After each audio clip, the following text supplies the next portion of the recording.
All right, good morning. Welcome back to those of you who were here earlier. Welcome in for those of you who are here for the first time. Gabe DeArmond here on the call with Power Mizzou, Missouri and Georgia, getting ready about 3 minutes away from kickoff at Faurot Field.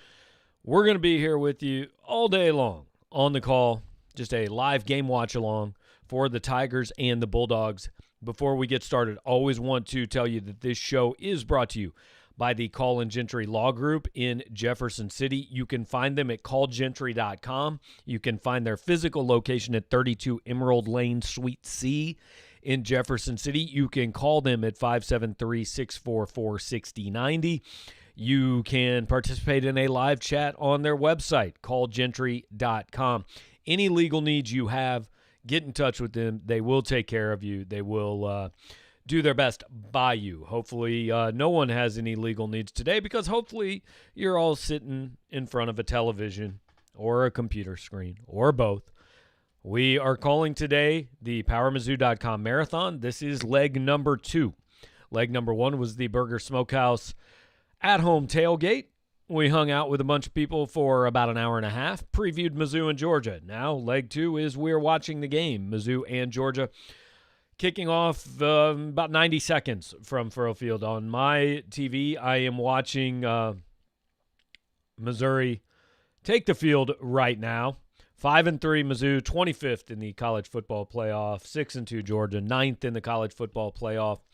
Should be a good game, I think. I think most people are expecting this one to be a pretty close game. Georgia favored by 14, but I think Missouri's won 5 out of 6, playing well, and I think the whole goal here for Missouri is get to the fourth quarter and give yourself a shot, and then take your chances. Eli Drinkwitz's team has been pretty good in those situations, so appreciate everybody that is here watching. The way this works, comments, questions, whatever you have, just type them in. We'll put them up on the screen throughout. We'll update some stats for you. I have the game on my computer, my other laptop over to my right. I cannot have the sound up because we cannot have that bleeding over our broadcast because TV stations pay millions and millions of dollars to broadcast these games, and they don't want me using the audio on our broadcast, so we won't do that. So hit the like button, hit the subscribe button, let the comments roll in. As I said, we'll put them up on the screen. We will update everybody on the score, scoring plays, all that. We've got the other SEC games rolling across the bottom of the ticker. We will keep those updated throughout the day. So I've got the live stats feed from the press box up in another window. We'll keep you guys kind of up to date on some of the trends, some of the things that are happening as the game goes along. And yeah, we'll just we'll hang out and talk about it. Obviously, bragging rights tonight, big day for Mizzou. We will be here throughout this game. When this game ends, I will log off and I will get on Eli Drinkwitz's Zoom call and then immediately jump back on, and we will start the Boulevard post-game drink. We're guessing somewhere around 2:30, 3 o'clock for today's call-in show. And after that, we will go directly into basketball pregame. And then after that, we'll take a break to watch the game and come back and directly into basketball postgame. So we plan to be with you here until, I don't know, somewhere close to midnight. And appreciate a bunch of you who were here for our pregame show joining us. And this is how this is going to work. You comment, we'll put your comments right there. They will go on the screen over the broadcast. Everybody can see them. T-Rise, welcome back in. Missed you on the pregame show, but glad to have you here for the game day show. Georgia with their classic uniforms. I think those are one of the – I'm not a uniform guy, but the red helmets, the white and gray, one of the better uniforms in college football. And it looks like Missouri is going to get the ball first in this one. And, yeah, Justin, I agree. People do care too much about it, but the block M seems to have caught back on, and I agree with somebody on our message board who said they think Eli Drinkwitz is a little superstitious, and Missouri has played well in them, and so they are going to keep wearing them.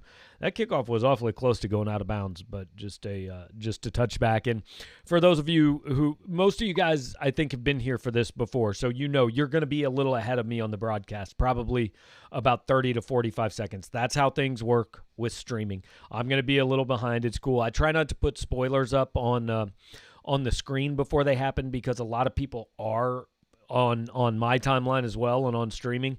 So for those who aren't, we don't want to put the comments up a play early and wreck it if you're watching along. But certainly I don't mind having things spoiled for me about what's going to happen. So, again, Missouri does start with the ball, and maybe you see why Larry Roundtree isn't used as a receiver out of the backfield too often because not great. So, again, I know what's coming up. But some of you guys don't. We will catch up. Again, I try not to put the spoiler comments on the screen because that does wreck it for people who are on my timeline and who don't want it wrecked. That bigger problem than the interception is the missed tackle by Kiki Chisholm, which just gave Georgia about 30 extra yards instead of starting in midfield. They're already in field goal range. That, to me, that interception, it was a bad throw. Don't get me wrong. It's overthrown. But also, you got to wonder about the route combination there because he overthrows Nico Hay, and then 4 yards behind him on the same line, on the same part of the field is Kiki Chisholm, so his guy is right there to make the pick. You wonder if somebody ran the wrong route. Also, Nico Hay mistimed his jump. I mean, that ball was overthrown a little bit, but if Nico Hay jumps at the right time, he might catch that. I blame the receiver for that as much as I do the quarterback. And then Georgia does what Georgia's going to do, hand the ball off on first down right up the middle, 8 yards. Again, if Missouri playing without Kobe Whiteside today, if Missouri can't stop the run, it's going to be a long day. I don't think there's any doubt. You cannot let Georgia hand the ball off for 8 yards on first down.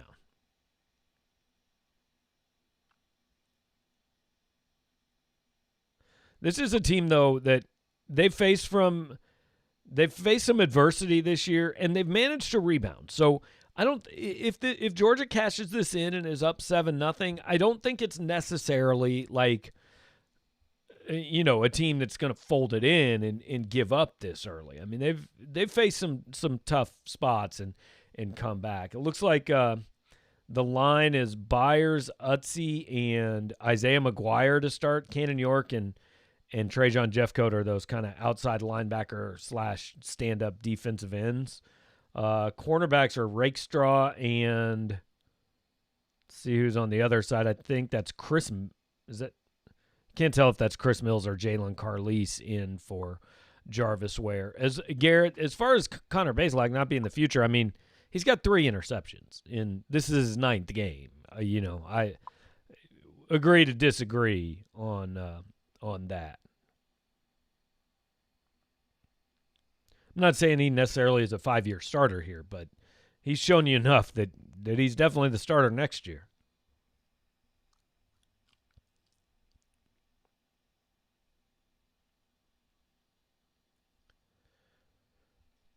All right, so on my TV, Georgia's getting ready for 3rd and 1. On some of your guys' TV, they are obviously a little bit ahead of that.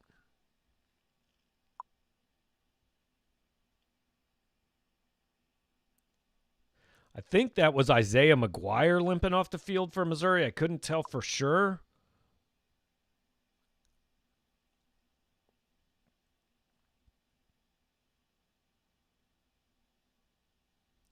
You don't see Nick Bolton get run over much, but that and he didn't exactly run over him, but that running back did just bounce off Bolton and take it in, take it to the 1. I'm sorry, and then Georgia went ahead and took it in on the Kenny McIntosh run. So, look, bad start, no question, bad start for Missouri. When you get the ball first, you don't want to be down 7-0 4 minutes into the game. That's not the way that's supposed to go. So Missouri definitely going to be tested. You know, I'm not going to hit the panic button and say, hey, they have to come back and get points or anything like that. But I do think, they need to pick up a couple first downs, do a couple positive things at least on this drive. Yeah, Georgia's got a really good offensive line. There's no question about that. That's going to be, we identified pregame, two things that Missouri's got to do. Number one, they've got to contain the run. I don't even want to say stop the run because I'm not sure you can stop Georgia's run game. Ennis Rakestraw was kind of in position to make that play, but then McIntosh cut it back up, and there was just a big hole. But number one is stop the run. Number two is hang on to the football and just do enough on offense to win this game 24-21, something like that. Obviously, Missouri didn't do either one of those things. So far, the Georgia run game is working, and Missouri turned the ball over on its second play of the game after a drop on its first play of the game. And what could be termed a drop on its second play of the game, it would have been a nice catch by Nico Hay, but he also made it harder than he needed to because he jumped too early. Again, I think I don't think that was a perfect throw by Connor Bazelak, but I'm also not at all sure it was a throw that should have been intercepted. I think I think Hay kind of compounded what happened there by mistiming the jump, and then again, I think the routes were messed up. I don't know if it was Hay or if it was Chisholm, but somebody I feel like ran the wrong route. Yeah, T-Rise, I'm not gonna panic with you yet. I get it. It's a bad start. Everybody feels not very good right now. I understand why, but not gonna panic quite yet. And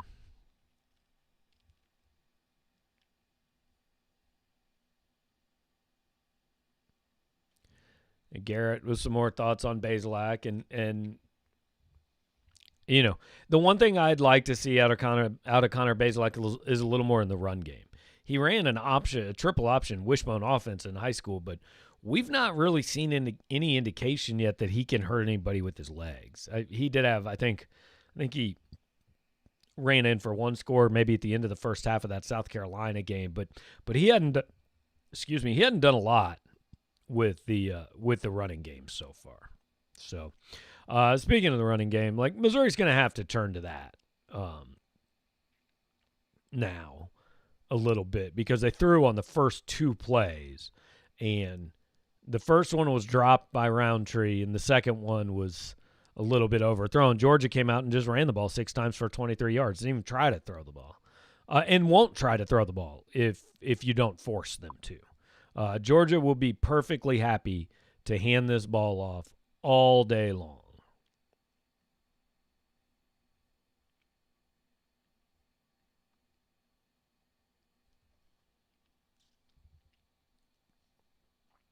So Missouri starting another possession at the 25-yard line, and that's where everybody starts now. They've basically legislated kickoff returns out of the game, which is, I understand why they've done it. I wish they hadn't, but that's neither here nor there.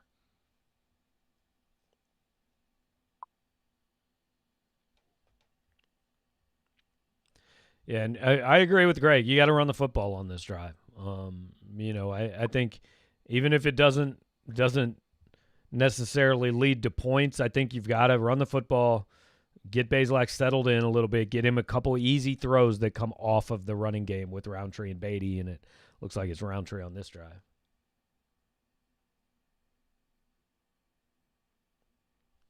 And that I really like that jet sweep play by Jalen Knox. That seems to pretty consistently get Missouri between 5 and 10 yards. It's gone for more a couple times, and I'm sure it's gone for less a few times. But I think overall that's a pretty good play for Missouri.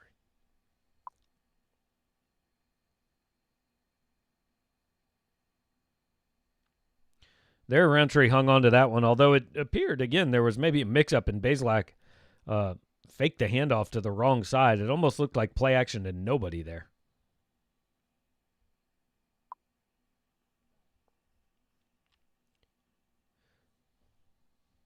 So not a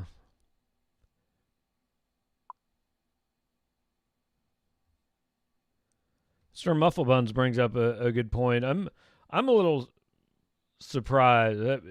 That's a little shovel pass to Daniel Parker work for nothing. I'm a little surprised that Luke Griffin isn't in there. He's played really well. I'm surprised Delgado's getting the start. That looked like Case Cook just coming off his guy too early on that shovel pass. And look, if that works, we're talking about how Drink's showing ingenuity and creativity and all that. If it doesn't, we're saying what in the world is a shovel pass to Daniel Parker, right? So I don't know.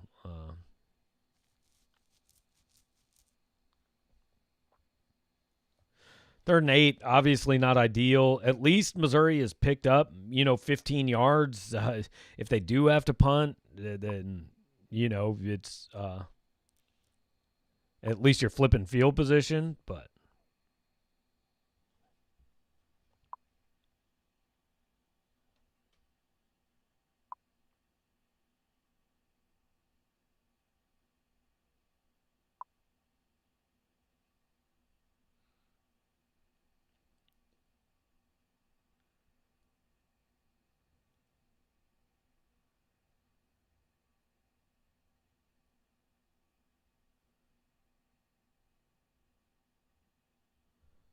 so that was good to see Jalen Knox over the middle. He's been a little quiet since a good start to the season. So, but yeah, I think Patrick says nice pass protection, and then follows it up with kind of. I agree. You're gonna have to. You can't have dudes running in Connor Bazelak's face nonstop in this game. You're gonna have to keep him off for a little longer than that. Georgia's got a really good defensive line. But you can't ask him to make that kind of throw while being hit all day long. And look, nobody has really run the ball against Georgia this year. I don't have stats in front of me, but Georgia's been susceptible to some big plays in the passing game, but nobody's really run it. I don't think you expect that this is the day Larry Roundtree's going to have 150 yards again. But you've got to stick with him a little bit, at least to keep Georgia honest. I mean, you can't just give up. I do think you need to see maybe a little more Tyler Beatty and Knox and misdirection type stuff today instead of running up the middle. I'm not sure that faking a jet sweep to Barrett Bannister is going to accomplish a whole lot, if we're being honest. But we'll see. And Tyler brings up a good point that Knox is one of the few guys with the speed to match Georgia. I think Tyler Beatty's another one. I think those are two guys that they have the speed to play in this game and to threaten Georgia on the edges from time to time if they just get a block here and there. And that's why it's a tough matchup for Larry Roundtree. I mean, they're strong up the middle, and he doesn't really have the speed to consistently get to the corner.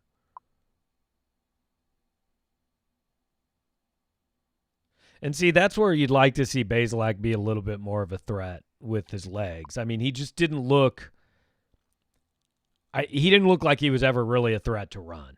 And I won't use the word scared like T-Rise did, but he looked like he was looking to pass, and when he finally made up his mind to run, it was too late. He wasn't going to get 9 yards, which is what he needed. But Missouri did pick up 2 first downs. They moved the ball across midfield. And now they're going to need to get a stop. You fall down 14-0 to Georgia this early on, then, it'd probably have a chance to get ugly. And obviously that's not what you want. You just want to hang in this game. And you hang in this game by getting a stop here. Georgia did not throw the ball at all on its first drive. So here's what I expect out of Georgia this drive. I expect a run on first down and then a play action shot on second down. That's what I think we're going to see. You run it for a 7th straight time. You try to suck the defensive backs up, and then you try to go over the top. So Missouri's going to have to A, they're going to have to stop the run, but B, they're going to have to be ready for that shot when it comes, because I do think it's coming.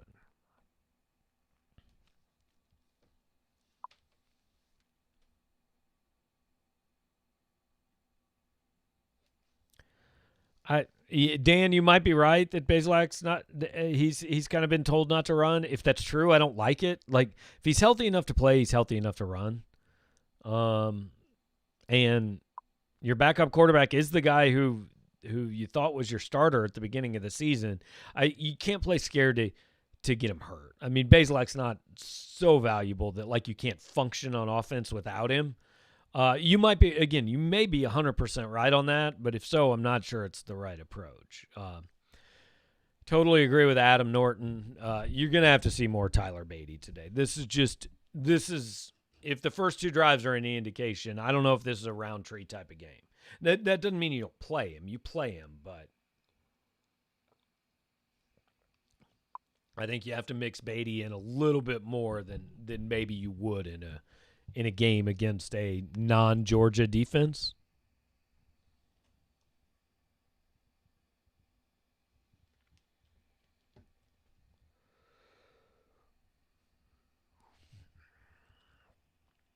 Once again, remind you during timeouts, this is brought to you by Call and Gentry Law Group in Jefferson City. Check them out at callgentry.com. You can find them in Jefferson City. They are on Emerald Lane, Suite C, 3218 Emerald Lane. You can do an online chat on their website. You can call them at 573-644-6090. Many ways to get a hold of Chip Gentry and the team at Call and Gentry Law Group. So Missouri's defense on the spot. They answered the bell when they were on the spot last week. They did not answer the bell very well early. And this is not a game where you can dig yourself a 2-touchdown hole because you can't get a stop on defense. The defense is going to have to make some plays here, whether it's a turnover or just getting a 3-and-out. If you can get a 3-and-out here, you flip the field, you should start on your own 40, 45-yard line. I think that's not bad.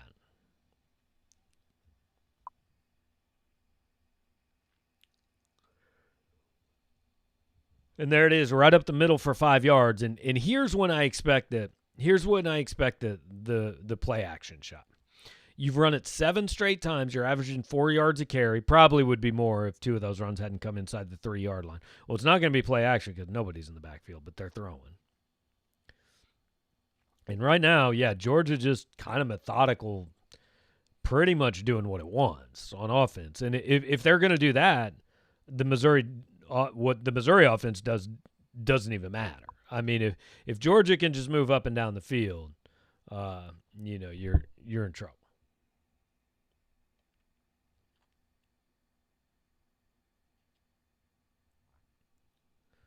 Looks like it's Byers, Utzi, and Chris Turner on this drive. Not sure if that's because Isaiah McGuire is still banged up or if this was just Turner's drive in the rotation. Now, that's a really nice run by Zamir White, but like Missouri had guys in the backfield, and they just missed him. Again, if Georgia's going to average 5 yards a carry, you're probably in some big trouble. Tyree Gillespie missed a tackle there. There were a couple guys in the backfield that it looked like maybe had a shot. I'm sorry, that wasn't White. That was James Cook. Georgia just tosses out 5-star running backs like they grow on trees.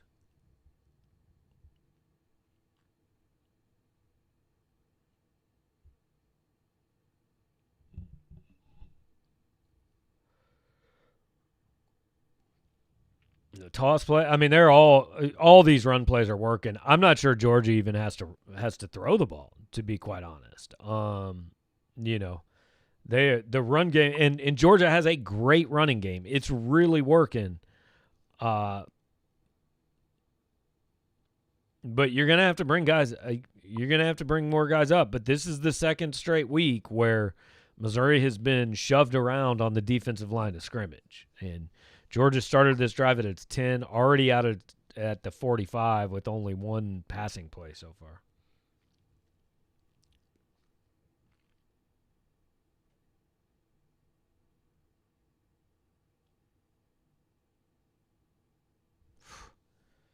You can't have Nick Bolton making plays 18 yards downfield, and this has just been way too easy.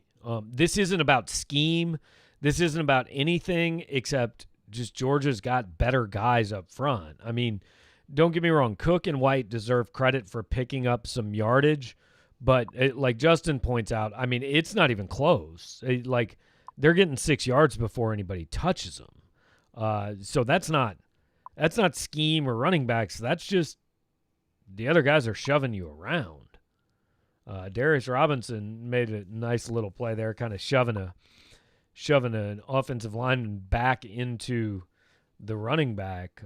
So finally put him in a second and long situation.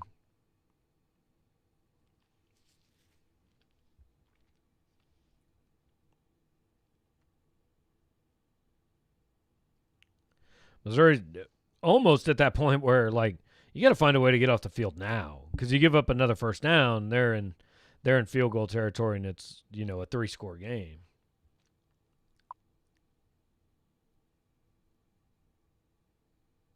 Two-score game.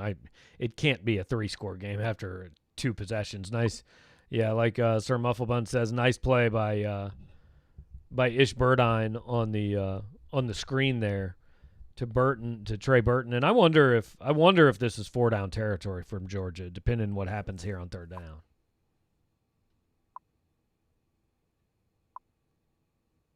Okay, well, I don't know what's going to happen, but something's going to happen big either way here, so I'm just going to watch along here.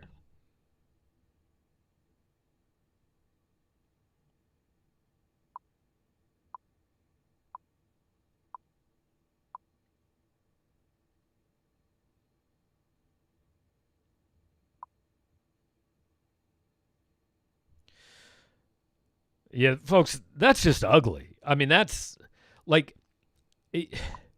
the original coverage was decent. It was okay. I mean, but then once he missed the tackle, like James Cook is just running as if nobody's in the same zip code. I mean,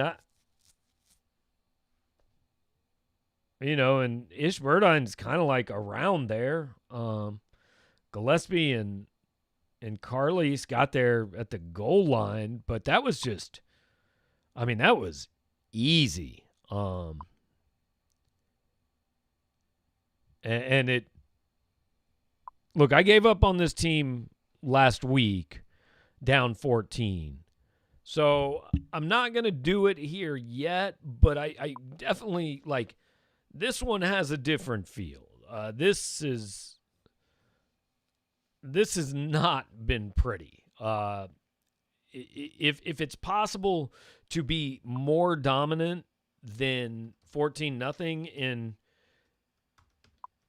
2 drives, then I think Georgia has been. I mean, Georgia has been not just better, but dominant on almost every single snap so far. Just they have blown Missouri off the ball on defense or on offense. They've made the plays on defense. And Missouri really, outside of the 3rd down conversion, really hasn't had anything that even kind of makes you feel very good so far. So yeah, Drinkwitz is, we talked about emptying the kitchen sink on the pregame show. I mean, he's going to have to find some really creative ways. And it has been, I picked a close game, and it still could be, but it has been eye-opening. Just Missouri has looked outclassed so far. Like, they don't belong on the same field. And Andy's saying, should we talk about the defensive coordinator? And yeah, look, it hadn't been a good couple weeks for Ryan Walters, and today's not good, but I don't know if what I'm seeing today has much to do with scheme. I mean, they are just getting shoved all over the place, so they're going to have to figure that out, right? On the defensive front especially, you're just going to have to figure things out, figure out how to make a play. And you guys are right. Like, the talent isn't there with Georgia, no question, right now, as far as Missouri relative to Georgia. 100%. But in games like that, like, Missouri's going to play probably a minimum of 2, usually 3 games a year where this is the case. Georgia is always going to have significantly more talent. Florida is always going to have more talent. And then usually your West crossover game is going to have a fair amount more talent. And so when that's the case, you've got to find ways to even it out. But I said in the pregame show that this was very much a question of, did Georgia show up? Well, Georgia's showing up, guys. I mean, they look like they're taking this game seriously enough that Missouri's going to be in some trouble. And Canoe Man's right. UGA has Bama-level talent. They have recruited like Alabama has the last 4 years. There's no question. They have similar talent to Alabama. It's not as good at the skill positions, but it's every bit as good on the lines and on defense. So we'll see. Now, this is a must-score drive for Missouri, not a must-hang-on-to-the-ball drive. Missouri has to score on this drive. Missouri doesn't score on this drive, I think it's pretty much over. Although, again, I said that last week, and it didn't happen. So we'll see. But Missouri needs points on this drive. I mean, there's no question. They've got to get something out of this. Yeah, and Gary, it's never a good sign to jump in the game chat and it's already 14-0. That's a discouraging thing. Also, it makes a 3-hour show tough to do when you're 30 minutes in and it's 14-0. Hope you guys will stick with me here, and maybe we'll have something to be a little more positive about coming up.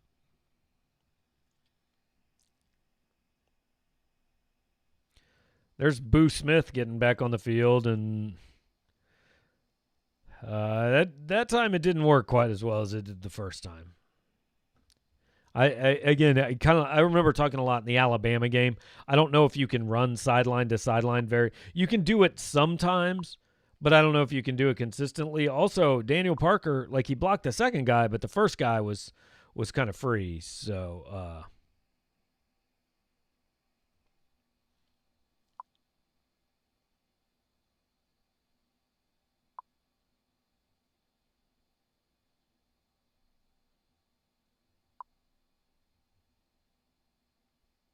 that was a nice. I don't know who got the block on the corner there for Roundtree, but that was a really nice block out on the corner to spring him. I'm watching the replay now. Let's see.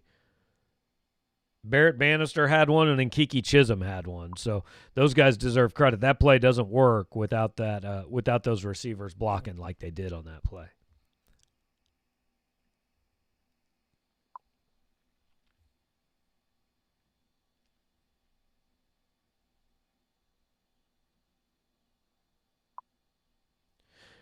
I do like that Canoe Man, I cannot sing or dance. I do like that Drinkwitz is giving Basilak some easy throws yet. And Dennis asked about Tyler Beatty. I haven't seen him. I don't think he's been on the field quite yet. So you would like to see, well, yeah, and Sir Mufflebun says as a kick returner, that's fair. Has Dove been targeted yet? I don't think we've seen that yet. I'm not sure Towski Dove is there. He's on the field. I was going to say I'm not sure he had played, but we did know he's available today. So, but hey, Missouri, again, in Georgia territory. So this is the second straight drive they've moved the ball, but like this is going to have to pay off. I mean, they've got to turn this into points, and really they've got to turn it into 7 points because, and it may not matter. I mean, defense isn't any better than it's been on the last two drives. Then it's not going to matter. But, just to give yourself a shot, you got to score 6 on this.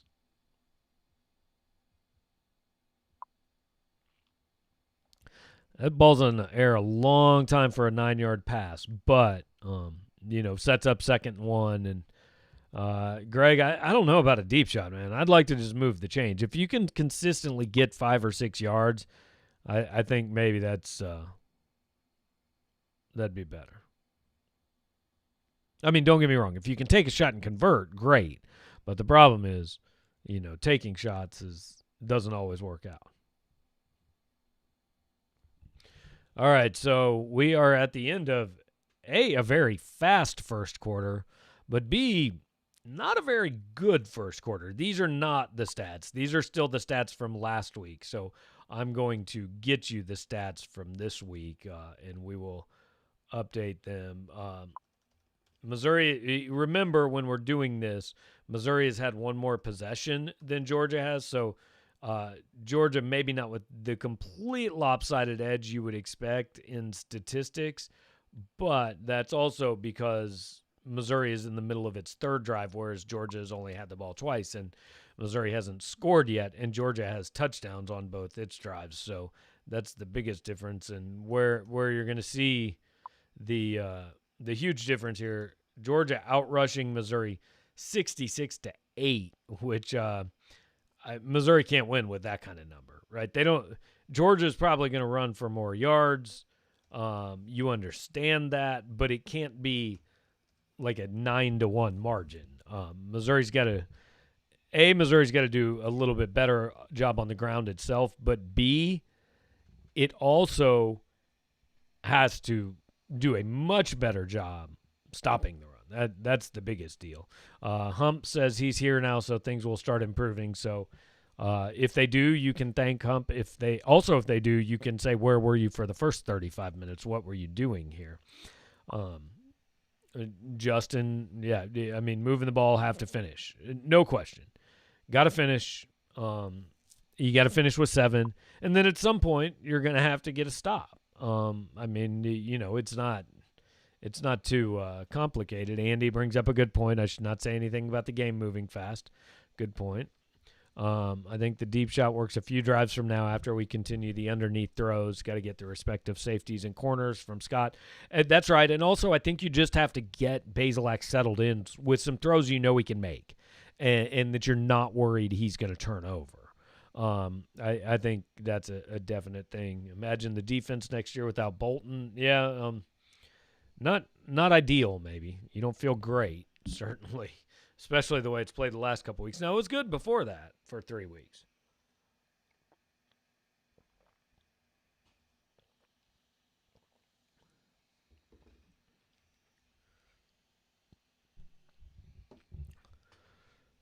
So, huge quarter for Missouri here. You've got to make sure you're going into halftime somehow in a one-score game.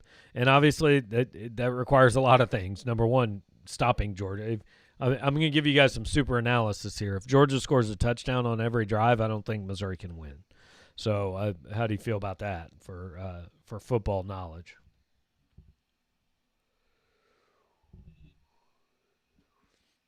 Already, though, Missouri's in field goal attempt range. It's not like a gimme, but they're in the range, but you really don't want to settle for 3.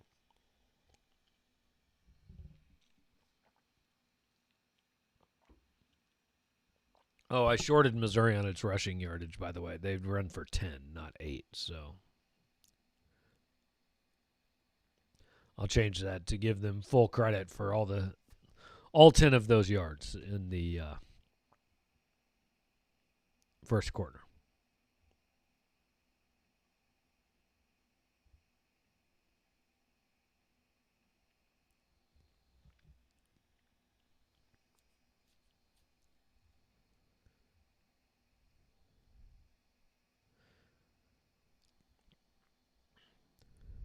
Okay, so we're about to have the trickeration coming up here because I just read the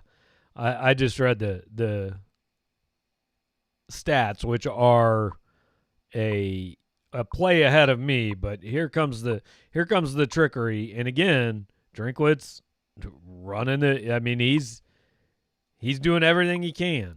He's coming up with some trickery, and Kiki Chisholm, he is I believe he played some quarterback in high school. So, and there he actually, okay, for a second I thought he lined up at quarterback. He didn't, but it's not a terrible throw, that's not a terrible throw. But Connor Bazelak then cashes it in on the ground, and that's the answer Missouri had to have. Had to have that answer. They got it, and now, you can settle into this game a little bit. It's obviously going to require something from your defense. You've got to get that, but you at least have proven you can move the football, and you're in this. This game is not over. You're a part of it, and this team can gain a little confidence and it has something to point to, and that's good. So, good answer. The Chisholm to Swinson play, and that was actually a pretty nice catch by Messiah Swinson. I mean, if that's a quarterback back there, obviously that's a touchdown, right? But you're not going to blame Kiki Chisholm for underthrowing a guy 30 yards downfield. But Swinson did a pretty nice job of coming back, and that ball could have been dropped. And if that ball's dropped, then, I mean, I think this game's over. But really nice play call, really nice execution. I'm not sure how that fooled Georgia all that much, because that ball was clearly thrown backwards from the start. That's something that you would think you wouldn't think the defensive backs are that fooled and leave Messiah Swinson running that wide open down the field. But Missouri deserves credit for getting that done. And so it's 14-7. And you're back in the situation where, hey, if you can get a stop, you've got a football game. Now, getting a stop has been easier said than done for Missouri so far. And, one thing I really like, and Justin points out Messiah Swinson involved, one thing I really like about Drinkwitz is he's taking guys that it seemed were buried or written off by the previous staff, and they've contributed, like Messiah Swinson did there. So that's a positive thing to see, I think. And Stuart wants to know, what the hell have you been doing? That was, I want it on the record, that was Hump 707 that said he just showed up when it was 14-0. So, and Sir Mufflebun says the throw was underthrown. It was, but I mean, he's a wide receiver, so you got to feel his only job is to get it there. Like, that guy has to be kind of wide open for him to complete that pass because he's a wide receiver. Justin wanted to know where Tyler Beatty is, and that's fair. He was in on that last drive. He had a 9-yard run, I know, at one point. So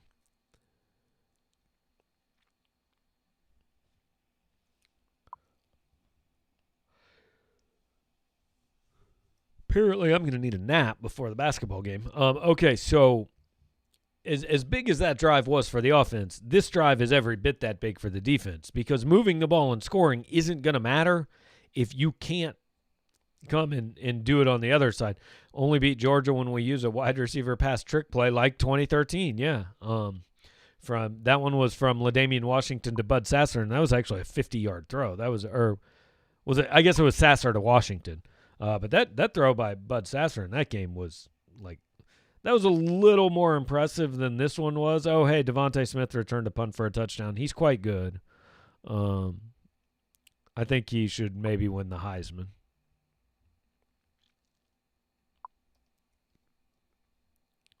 Guess I should update my scores here. That's the one thing I always forget to do is update the scores, because I get caught up in watching games.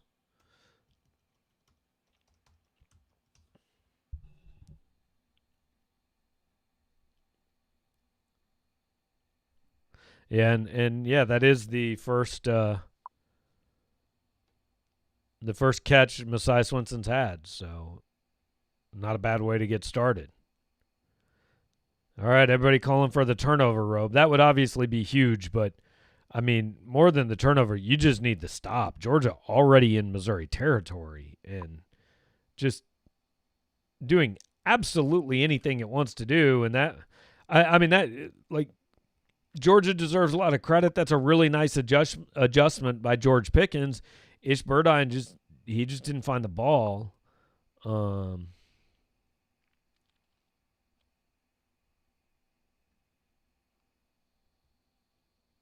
But that's also a heck. Is that a catch? I don't think that's a catch. I don't think that's going to count. I think that's coming back. I think it's going to be 2nd and 10. I didn't realize until the replay, but I don't think he had control of that ball till he was on the ground out of bounds. I think that's going to get reversed. Garrett thinks it's a catch. Everybody else seems to to agree with me that it's not a catch. I see. I disagree, Justin. I think you can overturn it because I'm looking at it right now. Burdine gets a hand in, and he bobbles that ball when he goes to the ground. That ball clearly moves.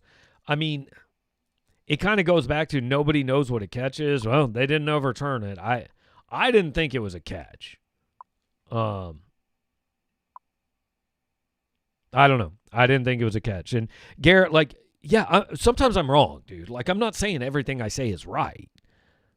Sometimes I miss things. I'm just saying from my view, I don't think that's necessarily a catch.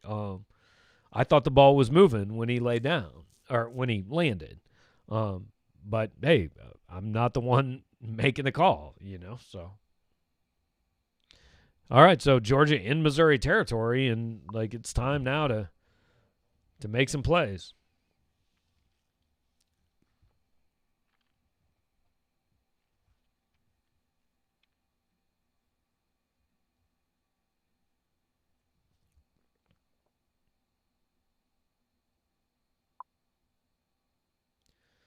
And their first real kind of difference-making play from Josh Bledsoe there.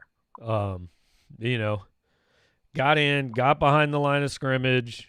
Nice play. And now you've got to stop this drive. You put them in 3rd and 11. You've got to get the stop.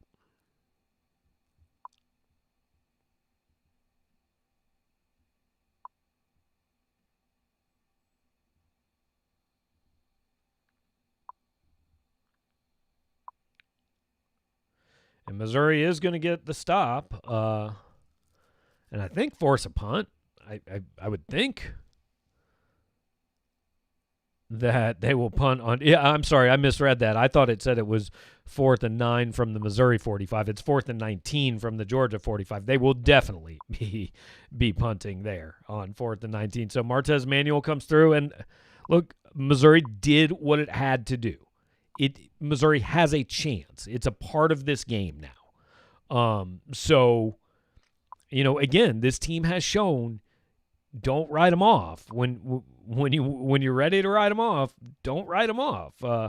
And that, I'm just watching the replay of that sack now.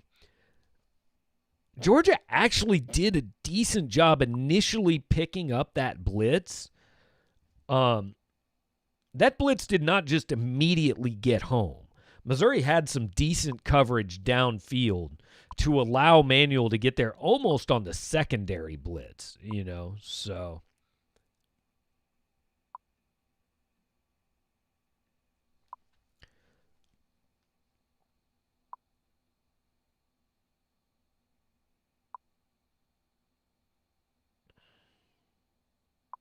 Oh, man. Missouri should have taken over at the 1-yard line there, or the 2.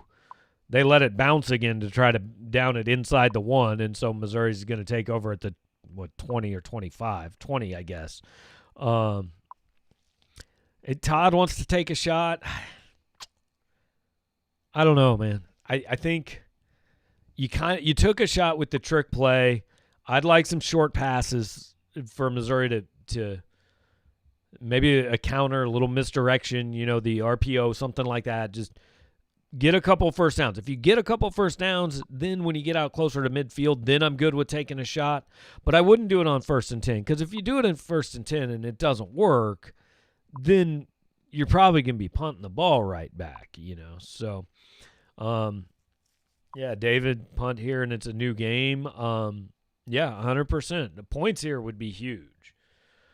Can we establish the run against Georgia? Are they too good on D? I don't think you can establish it. Like, you're not going to win this game running Larry Roundtree between the tackles and Tyler Beatty on sweeps, but you can do it enough to keep them honest, I think.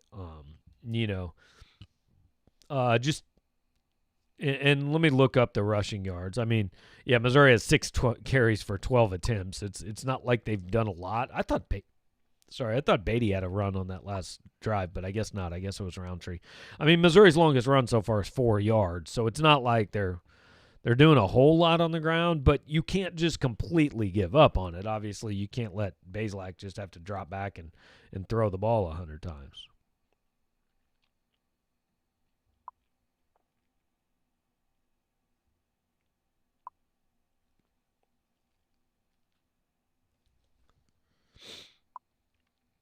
All right, so flea flicker on this drive. I don't know. I don't think you can run a trick play on every drive, right? I mean, maybe you can if you get them looking enough. I don't know. But so with 12 minutes left, ideal situation for Missouri is to run some clock. Georgia gets the ball back, and then Missouri gets the ball back. Ideally, you only have 3 possessions left in this quarter if you're Missouri. And you score on one more than Georgia does, and you manage to go into halftime on a tie game, whether that's 1-0 or 2-1. As far as turning possessions into points, who knows? But I think that's the recipe. If you can go 2 possessions to 1 for Georgia, and you can manage to outscore them and go into the game at halftime, I mean, obviously you'd feel incredibly good, especially after being down 14-0 to start.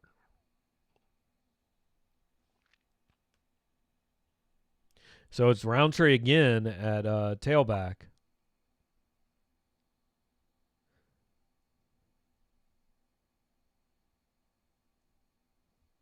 A lot of passes to Roundtree, which is surprising.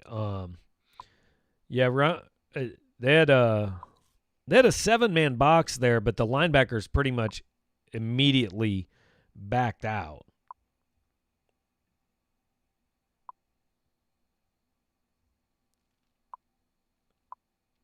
Okay, so I'm about to see this play. See what happens.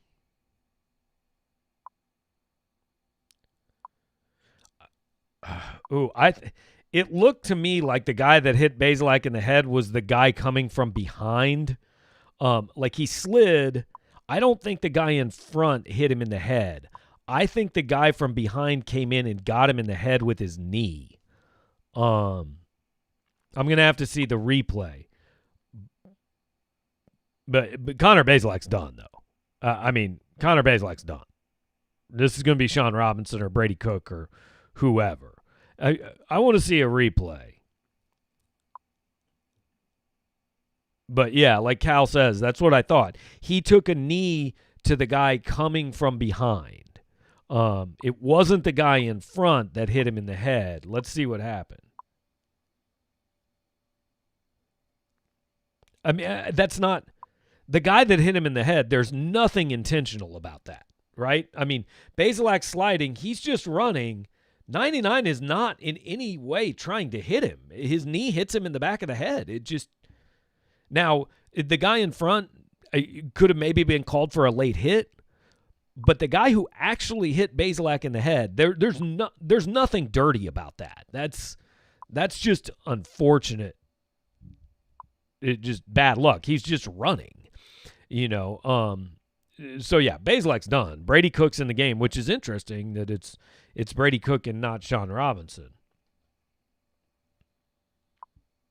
So now be interesting to see what changes in the game plan, because again, your quarterback's going to have to make some plays in this game. You're not going to line up and just run the ball and get a bunch done against Georgia. It's not going to happen.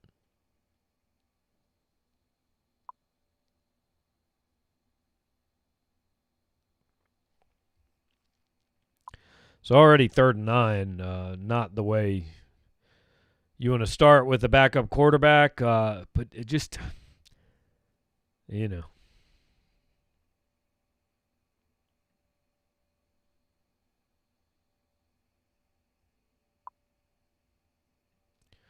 Okay, so Bazelak's out of the tent, but is he in the game?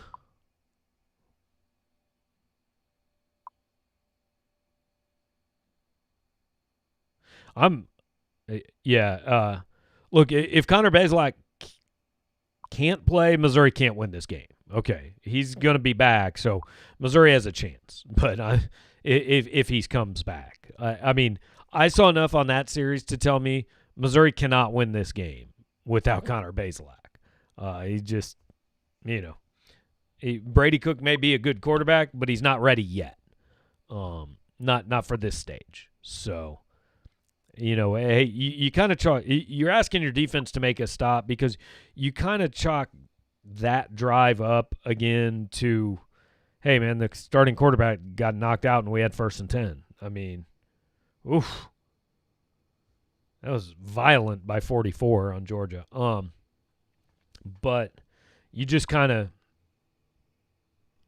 Oh, I just saw Kentucky basketball is losing by 20 points. That's something. Yeah, I'll be interested to see what's going on with Bazelak. And T-Rise is asking about Sean Robinson. He's available. They were told in the press box before the game he is available. They're going with Brady Cook as the backup now. I don't know if that will change after that series, but he is available to play this game.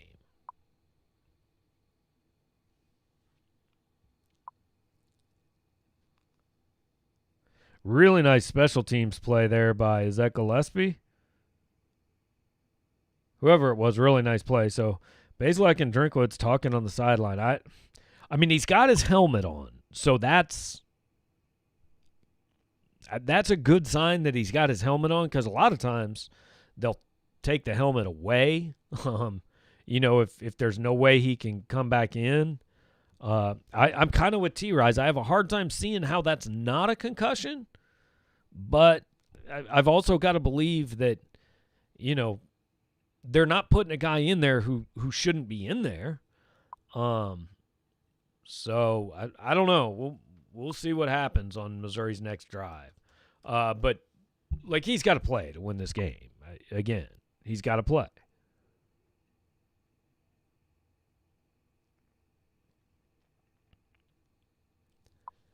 And, yeah, like Eric says, okay, defense is on the spot. You could even give up a field goal on this drive, and it wouldn't kill you, So it is interesting to me to see what they do with backup quarterback. Maybe Sean Robinson, he's been out. Maybe he's not in shape, hadn't been in enough practices that they feel good playing him. But after what I saw in that first drive, I'm just not sure this is the place you throw a true freshman who's thrown 4 passes in the game. I mean, I didn't see something on that drive that tells me Brady Cook's ready to do this. So I would think long and hard about Sean Robinson, if it's not Bazelak.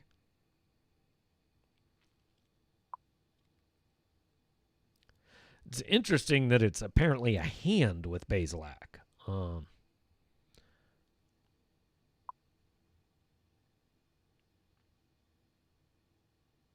And Sir Mufflebuns, I don't think it's fair to say that about Brady Cook yet. I mean, he was 4 for 4 on a drive against Vanderbilt.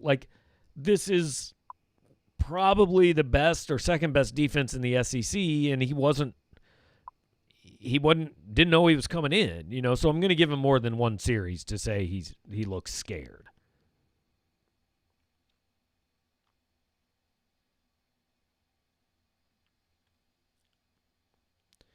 But T-Rise, even if Robinson is leaving, you're playing to win this game. This isn't about finding out what you've got in a year. This is about this game. You're playing to win today. And obviously, the move they made putting in Brady Cook tells me that they don't have the confidence in Sean Robinson to be good enough to go win this game. And so I'm not saying that's wrong. We'll see where it goes. But I didn't see anything there that would make me feel great about leaving Brady Cook in the game.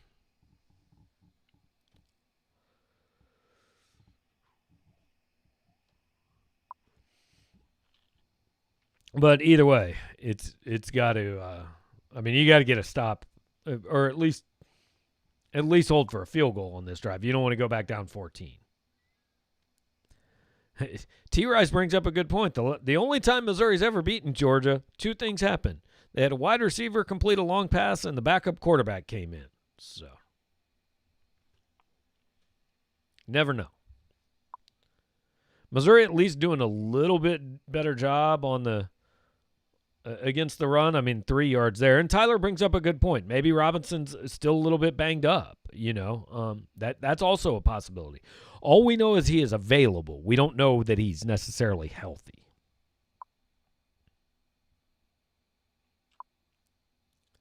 So, again, Missouri making some plays there on the run, so putting them in 3rd and long, and, now they don't get the stop, but, I mean, if you're going to let Georgia convert 3rd and 8, you're probably in big trouble. Because that's the situation you have to put Georgia in, is 3rd and 8. And if they're going to convert it like that, then they just do. And you can't stop everything.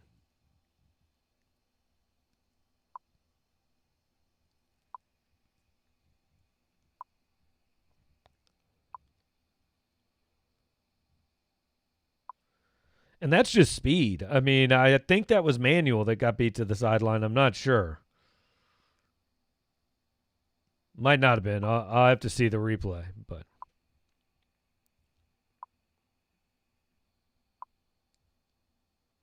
okay, that was Nicholson. I mean, Devin Nicholson isn't going to be able to cover the Georgia running backs. Oh, my goodness, Trajan Jeffcoat. I mean, oh, my. And I brought up earlier in the week, where is this defense without him? It's not like it's been a great defense, but where is this defense without him? He's got 6 sacks in 9 games. He's played really well. Now, the problem is, again, you give up 12 yards on 2nd and 14. That can't happen. I mean, that you can't do that. You can't win games like that.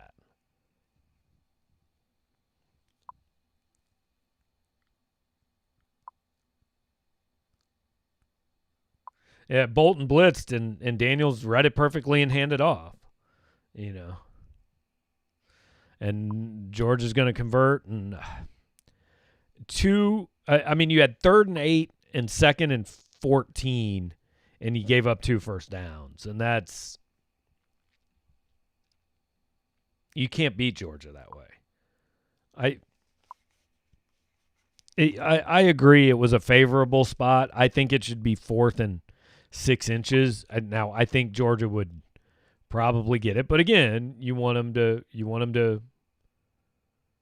make them do it rather than just giving them the first down, which I'm not sure they got.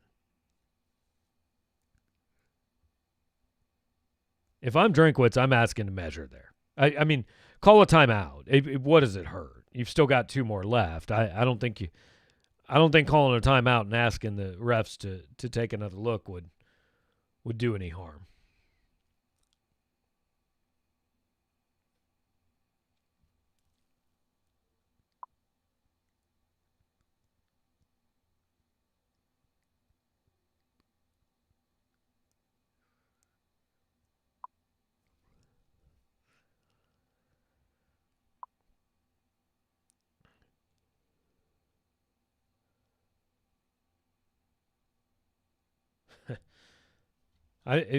So here's my question. You guys are asking where JT Daniels was throwing that ball. My question is, why is Devin Nicholson 40 yards down in coverage? I'm not sure that's what I want to see. All right, so Georgia again in 3rd down. Here's what they faced on this drive so far. 3rd and 8, 2nd and 14, 3rd and 8. You've got to get a stop. I mean, they converted the first 2. You've got to get the stop on this 3rd and long. And then Georgia's probably going to punt, and you might be pinned down inside the 5, but so be it. You've gotten the stop. And that's what Missouri does. And, again, when needed, the defense got to stop. Bad start to the game, but they've gotten back-to-back stops. So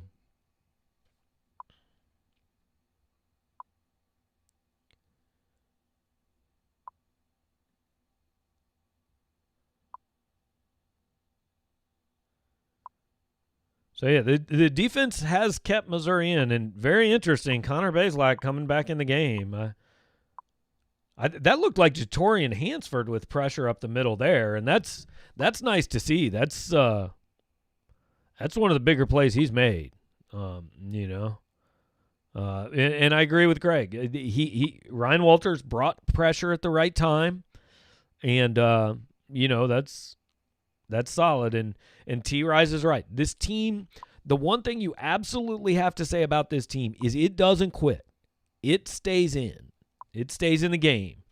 So now you've got the ball with 4:50 left. So the clock obviously not a factor. Now in an ideal world, you score with like 12 seconds left, right? And Georgia doesn't get the ball back because remember, Georgia gets the ball to start the third quarter. But you can't start worrying about that yet. First, you just have to worry about moving the ball down the field and scoring. Any way possible. I'll say this. I don't think we probably see much of Connor Bazelak running the football the rest of the day. That's kind of that's probably kind of out at this point.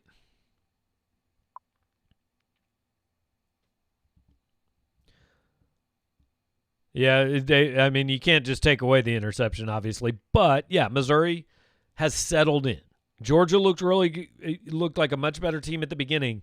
They punched Missouri. Missouri took Georgia's best shot and got back up. Now, Georgia's going to throw another shot or two, but Missouri has to throw some of its own. So, and Skip, we agree. How Bazelak doesn't have a concussion, I have no idea. But again, I have to believe that they're not putting a guy in the game who's at risk. I mean, this game is not that important to risk, A, a kid's long-term health, and B, a lawsuit that could injure athletic department, So I'm amazed he doesn't have one too, because that was my immediate thought as well. So there are 3 goals on this drive. Number 1, points. Number 2, take enough time off the clock that Georgia doesn't get the ball back. Number 3, both, right? I mean, ideal world, you score, whether it's on the first play or the 10th play. The second best thing is just take enough time off the clock that Georgia can't go score again. Third best thing, which is really the first best thing, is both, So T. Rice says put in the wishbone because Bazelak probably thinks he's back in high school. And Sir Mufflebuns is right. I mean, you can mostly say about the Missouri defense when they've needed a stop, they've gotten a stop this year. Now, the exception was obviously that last drive against Arkansas last week. The offense made it pay off, but they didn't get the stop there, But mostly you're right.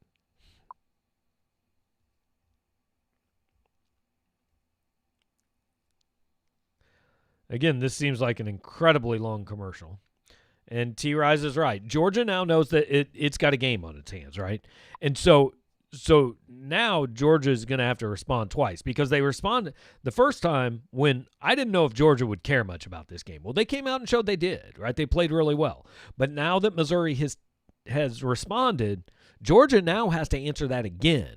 And it can't be we thought we were just going to show up and play a quarter and win. Now they're going to have to play, looks like at least 3 quarters to win. So, we'll see how Georgia answers that bell there. It is amazing that was a hand injury for Connor Bazelak. I don't know if he landed on it when he slid or what, but hey, I don't want to say we're geniuses, but Tyler Beatty in the game. Oh no, that was Roundtree. I'm sorry, I thought that was Beatty, live action, and obviously costly false start on Zeke Powell there on 2nd and 1. At 2nd and 1, you feel good. At 2nd and 6, you feel less good.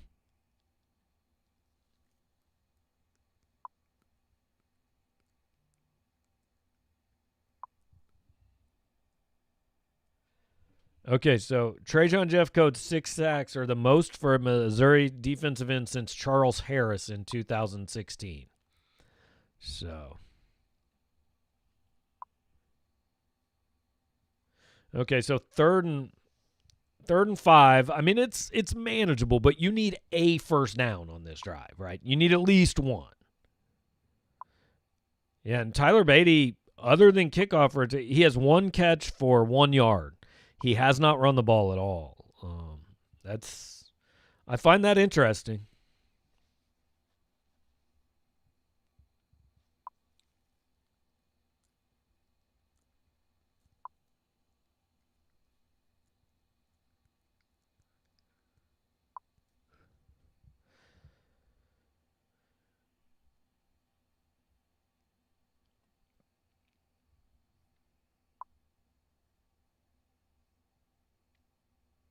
So Stat Broadcast has Missouri's quarterback as Brady Cook. That is obviously not right. That is Bazelak, and boy, he took a shot when he unloaded that. I mean, he took an absolute shot on that play. Like I'm starting to worry about Connor Bazelak in this game because he just got right in the chest.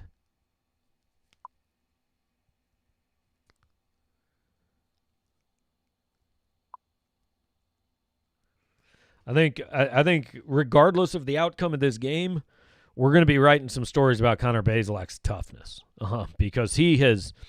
I think he's shown me. I think he's, and more important, obviously, I think he's shown his teammates something in this game. Frankly, it's fairly amazing he's conscious. But after being hurt and after taking a knee to the back of the head, to stand in and take the hit he just took that's pretty impressive. So now we're at 3:18. Looks Missouri's going to have to call timeout, right? No, they got the playoff.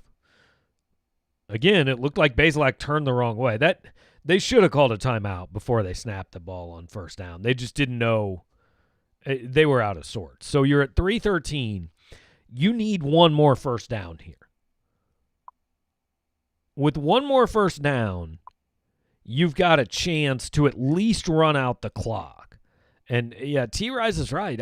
I've seen a lot of things where they're just where the quarterback turns one way and the running back goes the other. And maybe that goes back to not really having an offseason. Who knows? But anyway, like I was saying, Missouri's got to get one more first down to move the chains here.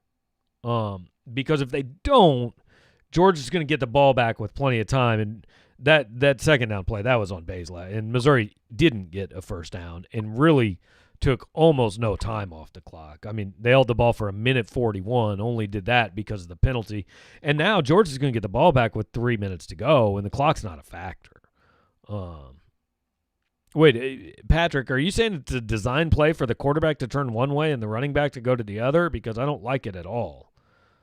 I don't get it. That doesn't make any sense to me.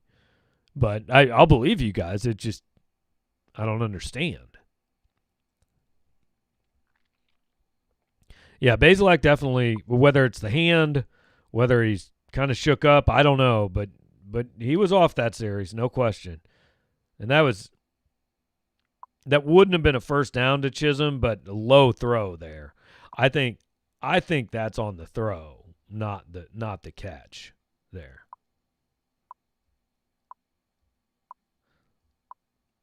Okay, let's see. No, you can't ask the receiver to catch that ball. That's on the throw.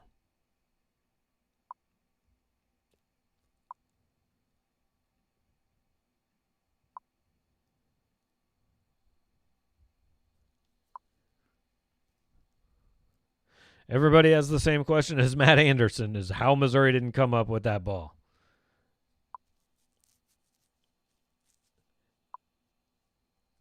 I mean, Gillespie and Downing were both there. I don't know if they knocked it away from each other or what, but that's a huge play. I mean, that basically would have been like a 50-yard pass. Let's see. Terrible technique. And, yeah, Downing and Gillespie were both diving at the same time. And neither one of them, that's rough. I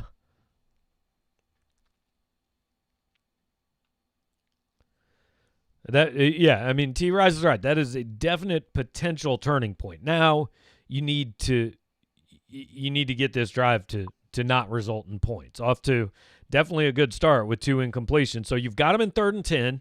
And look, now you got 2 minutes and 35 seconds left. You're in a situation that maybe you get the ball back still with the chance to score. Now, I'm not sure your offense has done something that would make you feel great about that. But, so 3rd and 10, I'll be interested to see if Ryan Walters brings pressure. He's done that a few times and it's worked. But the issue here is if you bring pressure, you could find yourself, in a situation where you're giving up a big play. So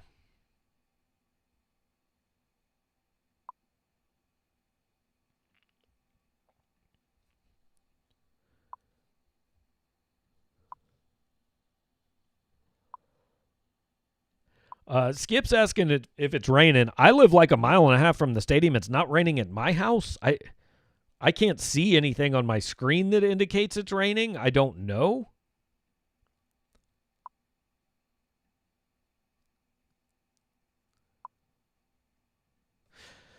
So yeah, again, we talked about this a lot last week with Arkansas. Like sometimes when the run works really well, like teams just need to keep doing it, right? I mean, why are we suddenly throwing 40-yard bombs when we're getting 8 yards a run? But Missouri now should do no worse than go into halftime down 14-7.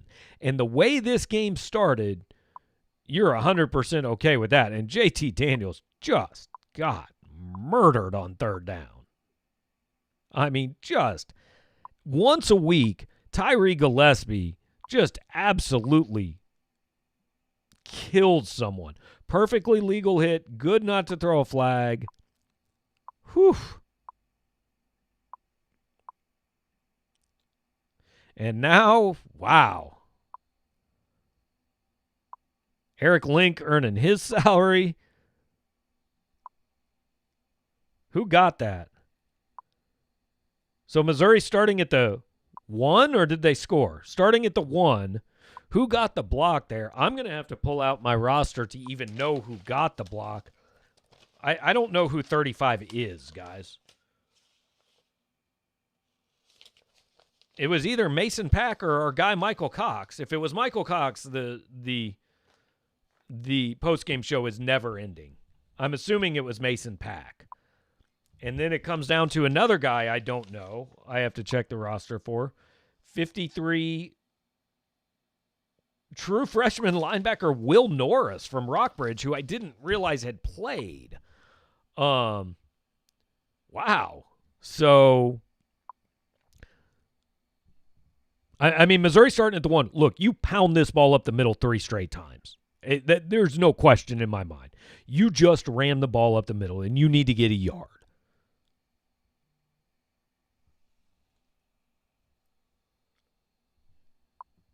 Or you do misdirection and lose a yard. I don't hate the call. I get it. And Greg Shackelford brings up the best point. Think about what that stadium would be like if there were people there. I mean, that place would be going absolutely nuts. All right, so now Missouri's in 3rd and goal. Look, this is 4-down territory. I mean, it's clearly 4-down territory. I would hand the ball to Larry Roundtree 2 more times. Boy, Roundtree almost got in on 2nd down. That was very close. But, yeah, I 100% hand the ball to Larry Roundtree twice. There's zero question, in my opinion, that's what you do.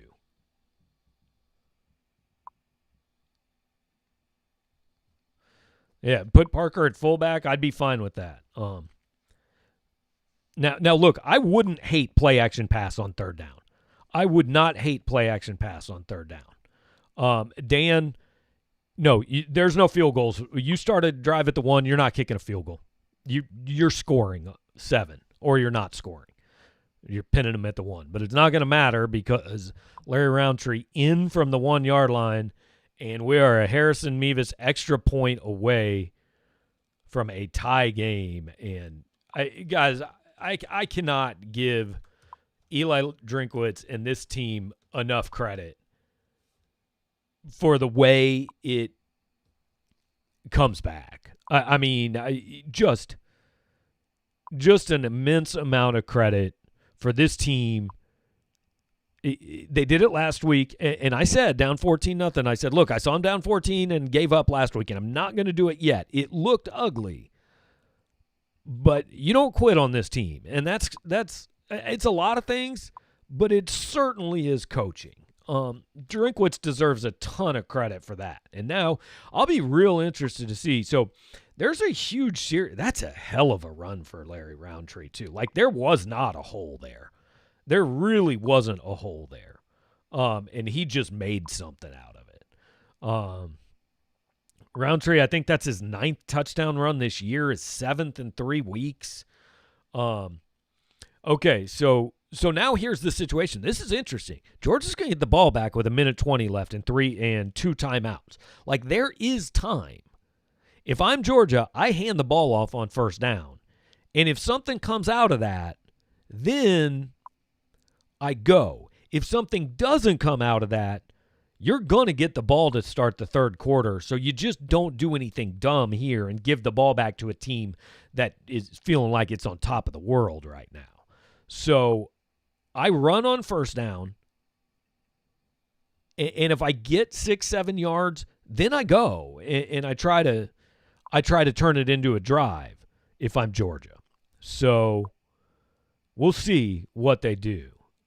Missouri defense is playing well, though. The passing game hasn't really worked for Georgia. I would hand the ball off on first down. Georgia's going to be starting at its own 25 because Sean Ketting, gets a touchback, because that's what Sean Ketting does.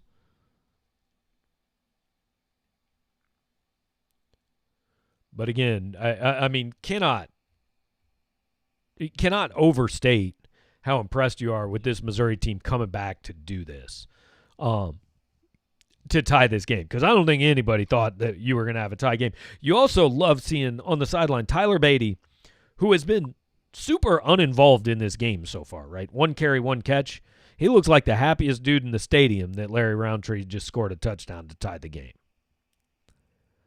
And Joe, what you say there is why if I'm Georgia, I'm not throwing the ball on first down. I'm running the ball on first down just because I don't want to give up a pick six. Daniel Parker and Messiah Swinson both in on that touchdown run.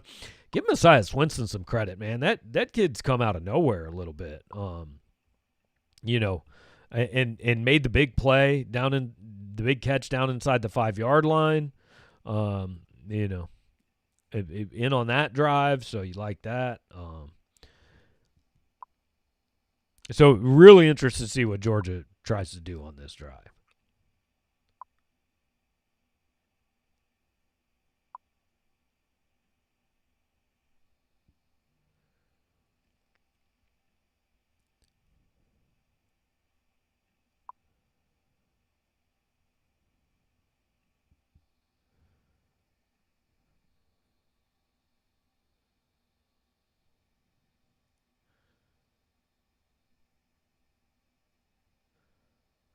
Yeah, I mean, you'll take that all day if you're Missouri. But they threw, but really safe, right? And then incomplete on second down, and now all of a sudden you're in 3rd and 10. And see, Missouri still has 3 timeouts. This is why if I'm Georgia, I would have run the ball on first down. I don't think Georgia handled that well.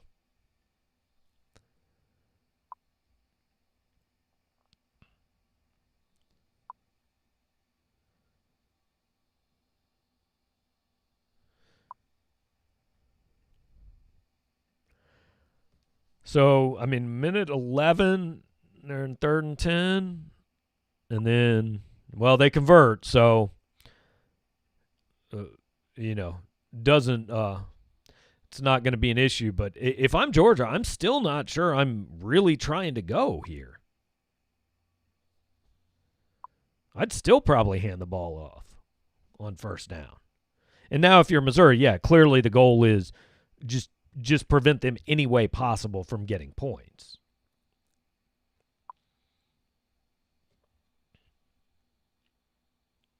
Nice job by Georgia there to move the pocket because Daniels was kind of hearing some footsteps, I think. And so nice job by them to get him out of the pocket and naturally kind of alleviate some of the pressure that might have come there. And, not bad coverage, but that's a good throw and catch, Is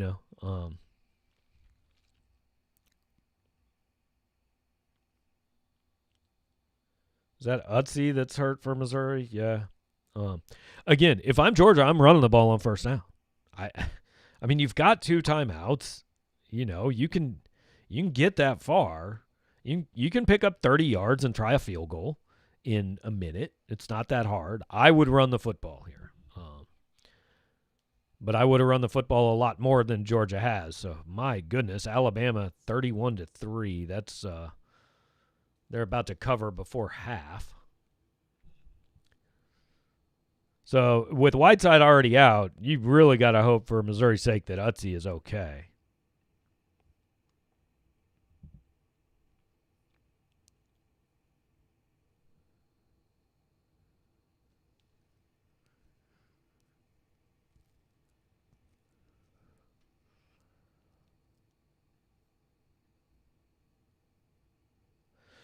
Whew.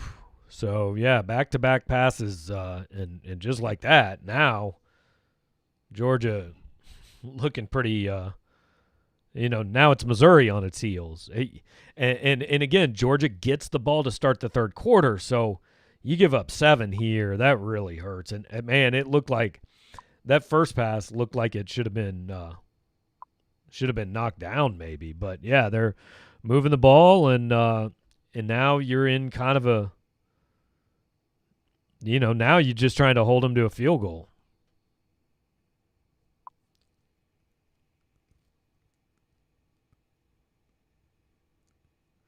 And Daniels deserves credit. I mean, he's making throws on this drive. Now, also, Missouri missed a tackle there, which let him out of bounds. But, I mean, this has taken 35 seconds to pick up about 35 yards. And who was it? Was that Burdine that was kind of laying down there?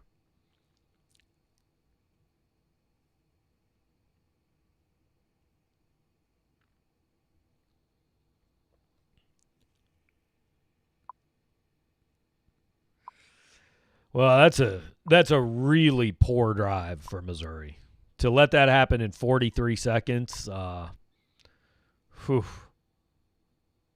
that's, I mean, credit Daniels. Missouri got in there and applied pressure, and he stood in and made a throw. But Missouri can't cover George Pickens one-on-one. I mean, they just can't. That's a huge drive for Georgia, and like give Georgia credit. Good teams do that, right? And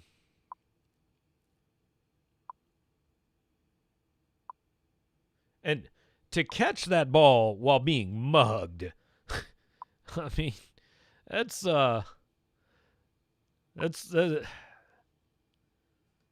sometimes you tip your cap. I mean, sometimes the other guys make plays, and they made plays. So now you're back in the situation. What does Missouri do? They've got 43 seconds left. Okay, now people are saying not a touchdown. Let's see. I actually disagree. I think that is a touchdown. I think he controlled it. It may have touched the ground, but I think but here's the thing. Even if I guess PI is not a spot foul. I guess it's from the 22. I think that's a catch. Because yes, while the ball may have touched the ground, I thought he had control of it. Like, I didn't think the ground was the reason he caught it. But worst case scenario for Georgia is 1st and 10 at the 22. I think that's a catch. I would not overturn that. I would leave that as a touchdown.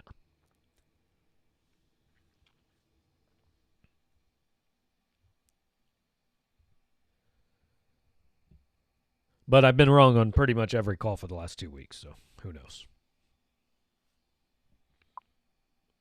Yeah, call stands, and I think it should. I think that was a touchdown. So, okay, now you're Missouri with 37 seconds left. You're probably starting on your 25. What do you do? And see, Garrett, I don't think the ball rolled on the ground. I don't know. But if you're Missouri now, do you take a chance? Do you try to go deep? I probably would, but I probably would because Georgia gets the ball back to start the third quarter. And so you could easily be down 28-14. And Todd's right. Disappointing end of half, but it looked like it could have been a lot worse. So being down 21-14 is disappointing when it was 14-14 with a minute 20 left, but being down 21-14 is pretty good considering you were down 14-0, right? So two perspectives there. So it's a little bit of a letdown, but you're in a one-score game. Now the problem here is if you go for it and you make a mistake, the game could be over. But I agree with you guys. I think I'd try to do something to get Mevis in position to make it 21-17. And look, he can make a 55-yard field goal. I mean, he's got the leg for that. So, all you need is 35, 40 yards to give him a chance. I'd take a shot, and maybe you get a PI call.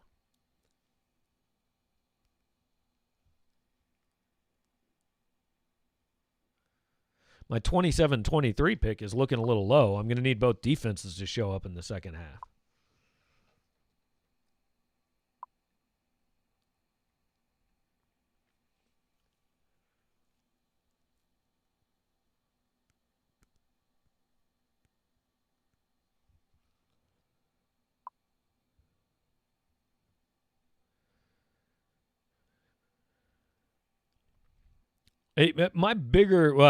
Missouri runs the ball and loses 4 yards on first down, and now I think I think you're done now. I think you just go to halftime after that.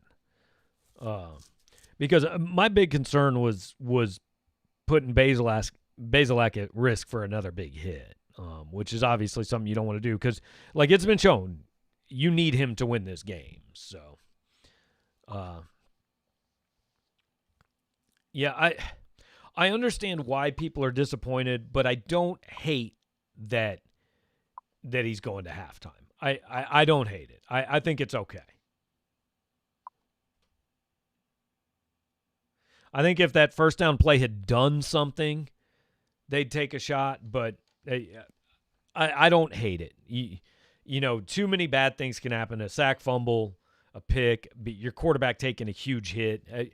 I'm okay with the way he approached that. I don't really take any issue with that. So both early games are at halftime. I'm going to update our scores real quick. Alabama already 38-3 over Arkansas at halftime, and Georgia 21-14 over Missouri at halftime. Obviously, you guys are well aware of that one. So just kind of some quick halftime thoughts from me, and then I'll update the stats. I'm going to take a quick break and grab something to eat.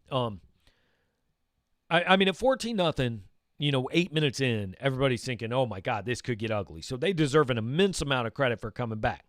So we've really seen three momentum swings. First of all, we came into this game, and I thought, how much is Georgia going to care? Well, Georgia cared, and they came out and played well off the bat. So went up 14-0. So that's part one. Part two, then, is Missouri answers. Gets it back to 14-14. Part three is Georgia responds.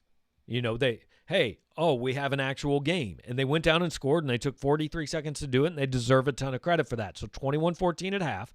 Now, the first drive of the second half is huge because if Georgia scores and you're down 14 again, man, that's asking a lot to come back from down 14 twice. If you can get a stop and, stay in a one-score game, then Georgia's going to think we got to fight on our hands all day. So first drive of the second half is going to determine a lot, even a field goal for Georgia. I mean, two-score game. I'm not saying it's over by any means, but that makes it tough, much tougher than if you can keep it a one-score game all the way. So first drive of the second half for both teams will be interesting. See some adjustments, see what teams, find that worked in the first half that they can use in the second half. But again, I think both teams deserve a ton of credit for answering the bell. Georgia, A, when I wasn't sure what the motivation would be coming in, but then B, also when Missouri showed, hey, you're not just gonna show up and win. Georgia answered the bell twice. Missouri answered the bell down 14-0. Now, here's what worries you a little bit. I'm gonna put these stats up, and you're gonna see a couple things that concern you a little bit, I think. First of all, the rushing yards. Georgia was running all over Missouri in the first half. They were in for 5 yards in the second half. Now, they're only averaging 3.7, or in the second quarter, I'm sorry, only averaging 3.7 a carry, but I thought they gave up on it a little bit there. And I'll be interested to see if maybe they come back and try to do it. Now, the passing yards, I mean, JT Daniels, like, give him credit. He made plays in that second half, especially, or in second quarter, especially on that last drive. But what mostly I think concerns you is this number here. Total yards 238 to 121. I mean, that's that's domination. That's 2-1. Turnovers really have been even, because even though Missouri is technically losing it 1-0, that block punt is the equivalent of a turnover. It gave Missouri the ball at the 1 yard line. So I'll count that, honestly, pretty much as a turnover for Missouri. But Georgia Georgia got a 23-yard drive. Missouri got a 1 yard drive. So Georgia's been the better team, and they're up by a score. I guess the stats maybe look a little more dominant on Georgia's side than you would think. But Georgia has been the better team. I don't think there's any question about that. Missouri's going to need a couple big plays to turn this to win this game, whether it's on offense, defense, special teams, whatever. Doesn't matter where they come from.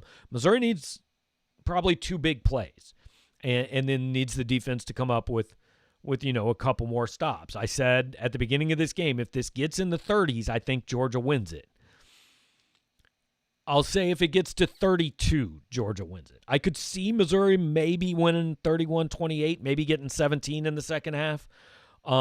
But even to get there, I think they might have to get 7 from the defense or the special teams. If Missouri gets to 31, it's got a chance. Otherwise, I think you got to almost pitch a second half shutout, which the way Georgia moved the ball late is tough. Either way, look, you got a game, and that's not something you thought you were going to have probably at the end of the first quarter. Missouri has answered the bell. We got a game. So what I'm going to do, I'm going to take a break for just a few minutes. I'm going to go grab something to eat. I'll be back with you guys for the start of the second half.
All right, I am back. You can't see me. You're looking at the stats. I'll leave those up for for those of you who would rather look at that than me yapping away again for a couple minutes before the second half starts. 21-14 Georgia. It's a ball game. Obviously, early second half is going to be huge, but I think already the fact that we're here is huge for Missouri because this had a chance to get really ugly and it didn't. And I think that's big on two fronts. First of all, this team. They've earned some serious respect, I think. But second of all, excuse me. Second of all, this is a big day for Missouri fans, and you didn't want it to like go bad right from the start, right? You want to hang on to this for a solid portion of this game at least, and now you get that chance.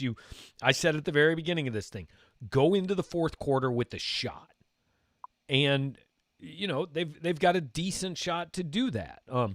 Over under the offense putting up 300 yards in the second half, I'd go well under. I think the better over under is do they put up 300 total, not 300 in this half. They put up 300 in this half, they're going to win the game. But I don't think that's a realistic target. Georgia going with a lot of screens to start the third quarter. Yep, Georgia's done. I think this is a situation too where we've got to give the other guy credit. Georgia's done a nice job. They've gotten their running backs matched up on linebackers at times. They've managed to get George Pickens in some one-on-one situations. Sometimes you've got to give the other guys credit, and I think Georgia deserves some credit, and JT Daniels also deserves plenty of credit as well. No, the fumbled punt does not count as a turnover because Georgia recovered it. So no turnover there. I got some pretzels here I'm going to eat, guys, so you got to stick with me. I managed to eat my sandwich during the break, but I got to finish my lunch.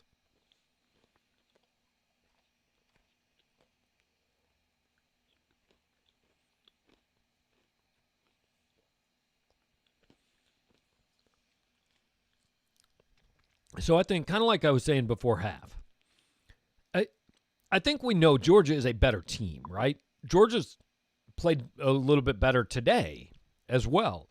But Missouri has made enough momentum-changing plays. The block punt, the Roundtree run, they had a couple sacks in there. The pass from Chisholm to Swinson, they have come up with big plays that have kept them alive, which is really what you need because Missouri's not going to win this game just going punch for punch. Georgia's better. Georgia's got more talent. So you've got to find some different ways, like the trick play, like the special teams play, all that, to get it done.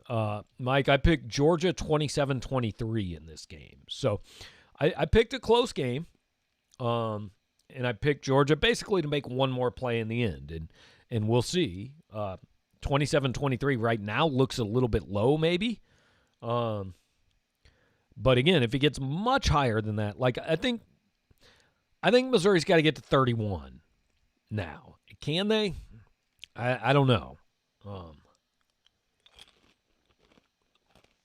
17 points against this defense is tough. I mean, you look at those numbers. Missouri had 8 first downs and 121 yards in that first half. Not a lot worked for them on offense. 25 rushing yards. They averaged 1.9 a carry. Maybe the biggest number. Bazelak 11 of 16 and Daniels 10 of 17. So the numbers are very similar there. But JT Daniels threw for 167. Connor Bazelak threw for 166. He's averaging 4 yards per attempt. So we'll see. That's obviously got to get better. Todd with the super chat. That'll even make me come back on camera. So Todd, appreciate that, man. Grab a Boulevard and go live for bragging rights. We're gonna do football postgame right into basketball pregame, and we're gonna do basketball postgame.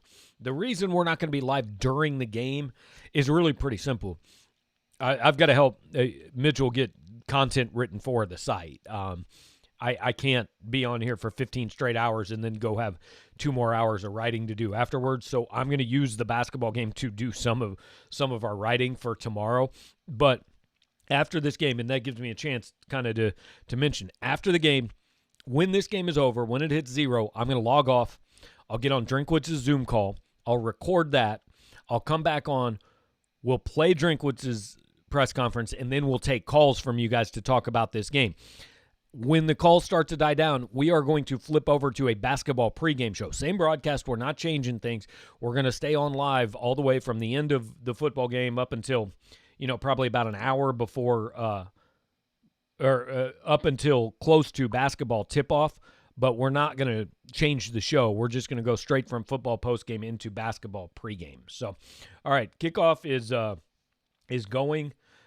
Interesting short kickoff there. You wonder if that was intentional because Kettings put almost every kick this season in the end zone. Doesn't really matter. Georgia still starts at right about the 25-yard line, but.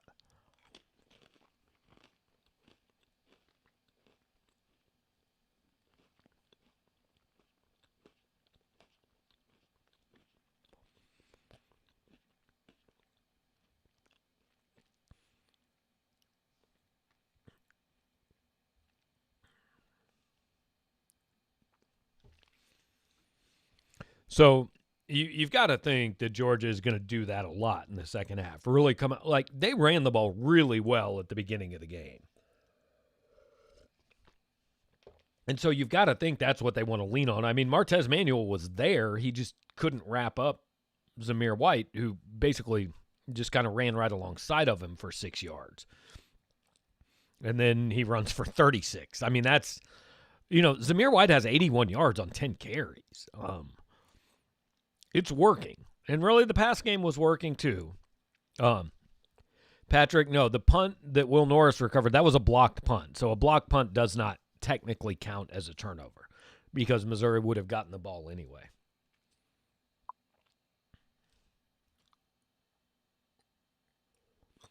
All right, so, I mean, now you're getting down to the part of the field where they're already pretty close to field goal range. And look, giving up a score here, I think if we learned anything from the first half, giving up a score here does not mean this game's over. This team is they don't quit. They're capable of coming back. But you are getting close to the territory where it's a 2-score game, which puts pressure on your offense, obviously.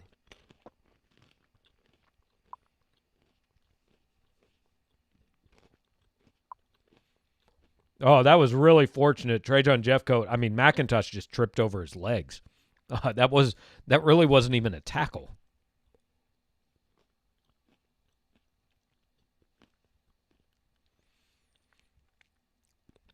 I would argue, though, that Jeffcoat is no worse than Missouri's third best defensive player this season, which is pretty unbelievable considering he didn't even play for a year.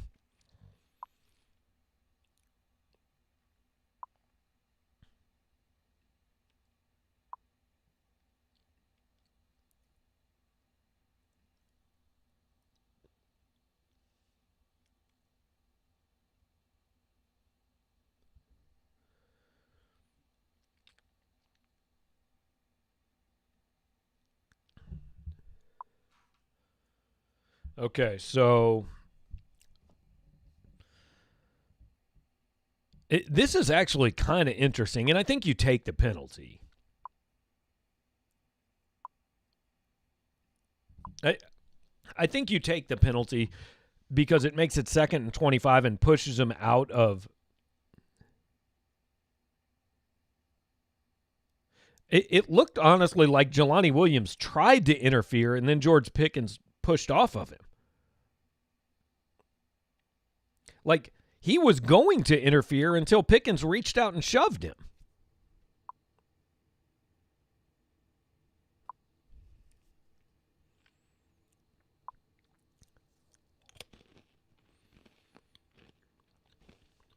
Okay, so, I mean, that's good officiating. So anyway, I was going to say you would take the penalty to put him in 2nd and 25, but 3rd and 10 isn't a terrible situation, right? Well, never mind. I guess it is. Missouri can't defend George Pickens. I mean, they don't have anybody that can do it. They just don't have anybody that can cover him. And that's a problem, obviously.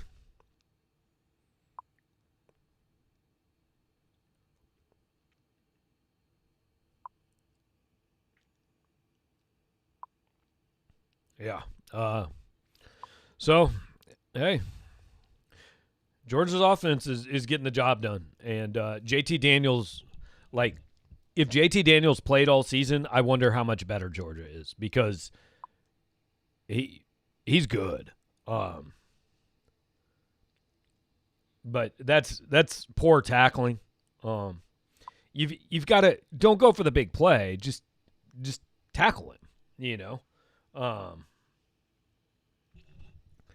Just be willing to give up 12 yards to not give up 30 yards. But Missouri has gotten Georgia in 3rd and long, and Georgia's largely converted. I mean, when Missouri's gotten them there, they just don't have – they don't have the guys. I mean, I don't know what else to say. They just don't have the guys right now to defend this Georgia offense.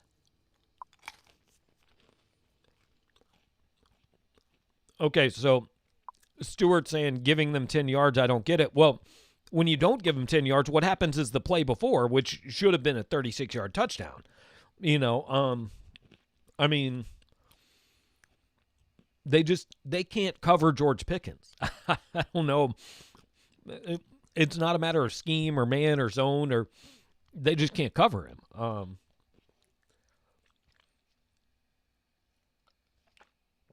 And I don't really know how you fix that.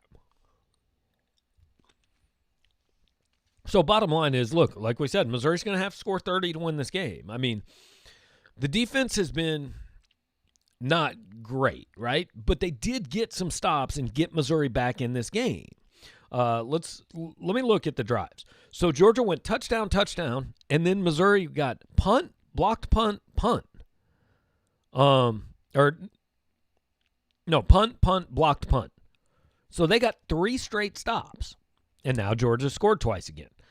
The offense is going to have to do its part. The defense hadn't been great. Don't get me wrong. The defense is on pace to give up, let's see what total yardage is.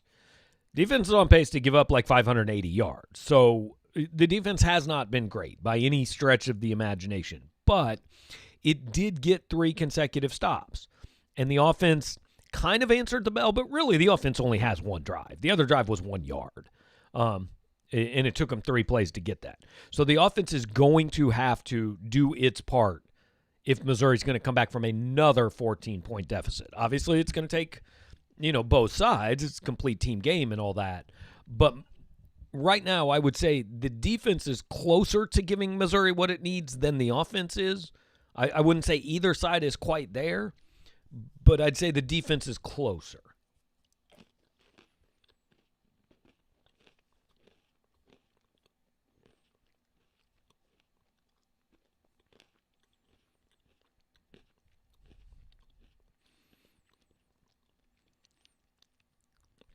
Yeah, when you look at the numbers now, Georgia averaging 7.6 yards a play, Missouri 3.8. I mean, that's twice as much every play. Georgia has significantly outplayed Missouri. Missouri has had enough big plays to hang around.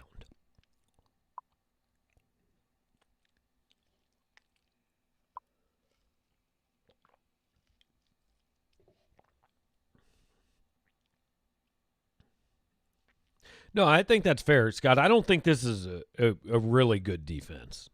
It's been good at important times, but I don't think the defense has been good overall. And again, let's remember, no Trey Williams today. No Kobe Whiteside today. So there are issues. But no, I don't think the defense has been great by any means. It's come up big at important times, and that's what it's going to need today. They just need to make big plays at the right time.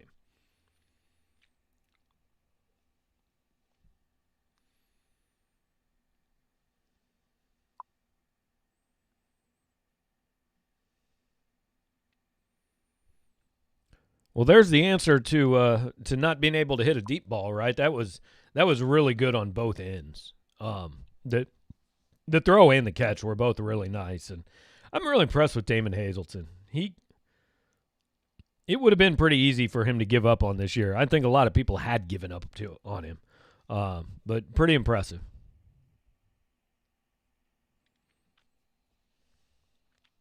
But now you're in Georgia territory. You got to score. Like, you need 6 out of this drive.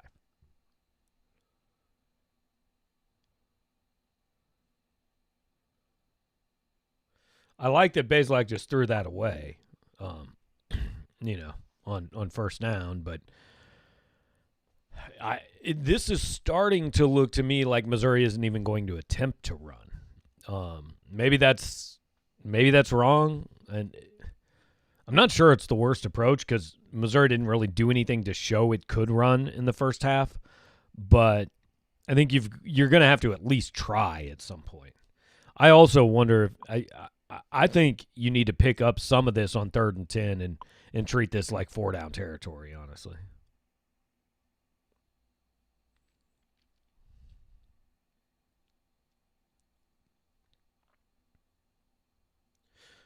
I know Bazelak was pressured on that 2nd down play, but that really should have been completed. I mean, that was a bad throw on his part. I know there was pressure, but I felt like they had a shot there. Chisholm was open on 2nd down.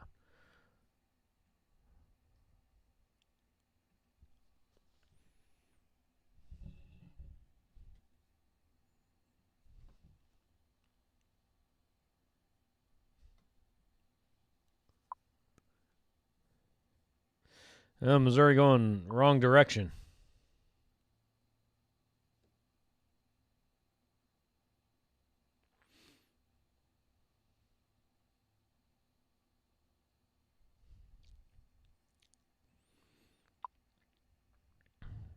And see, without the flag, I think Missouri actually was in position where they were going to go for it probably on 4th and 5. That part of the field, I think that's what you do. But now the flag puts you back in 3rd and 15, and now you've got to get, 9, 10 yards on 3rd down again just to even think about going for it on 4th down.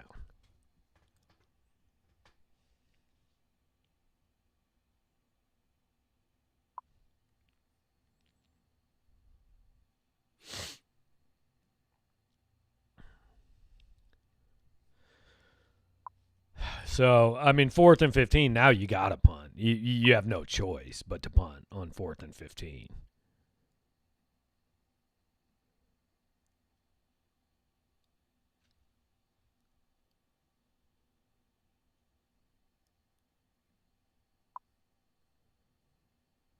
And a touchback. So, I mean, really, Missouri hadn't done much right here in the second half.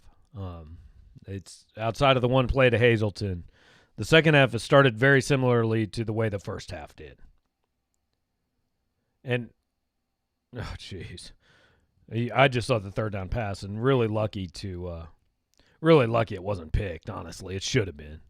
And like Dan said, Powell was blown up on the rush. So, look, you need a game-changing, like a big momentum play right now. If this thing keeps going kind of the way it's going, I mean, Georgia's, they're just better, and you can tell it on almost every snap.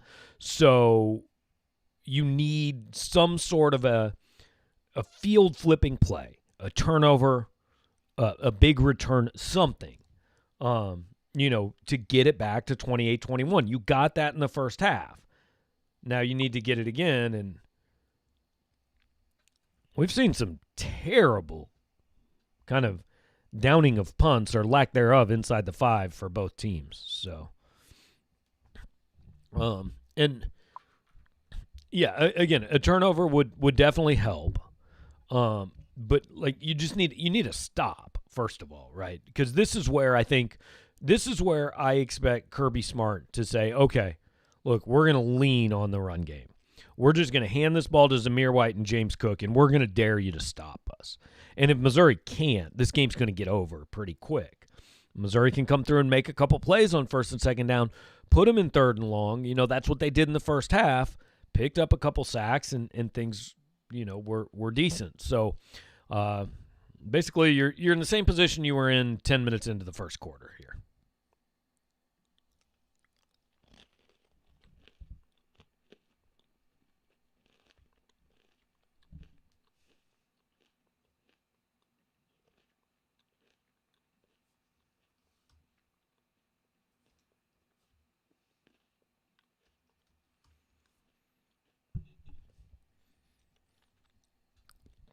But I really do give Georgia a lot of credit. I mean, I'm not sure. I mean, I am sure. If JT Daniels starts the season, I think this team's in playoff contention. Because I've been impressed with him today. George Pickens has missed a couple games. He's made plays. This is a balanced offense, which it wasn't early in the season. And the defense has guys flying around. Now, look, I don't know if it's good enough to stop Georgia and Florida, but it looks pretty good against everybody except those two.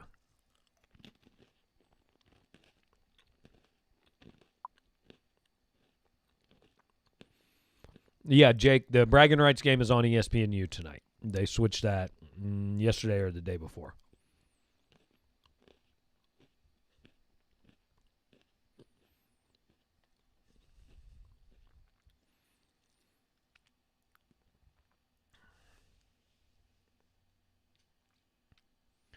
All right, so look, here's what for the last 3 weeks, every time the Missouri defense has had to have a stop, it has gotten one. It has to, well, almost every time, not every time. It has to have one now. You don't get a stop here. Even a field goal, 3-score game, it's pretty tough to imagine a scenario where it's not over. So we'll see.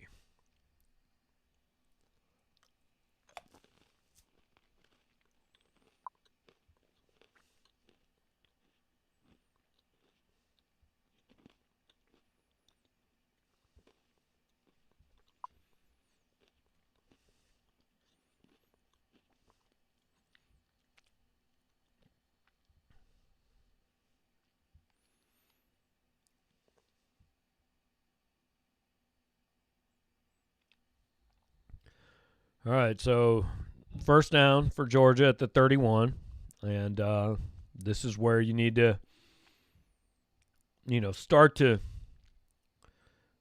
find a way off the field. I mean, is really what it comes down to.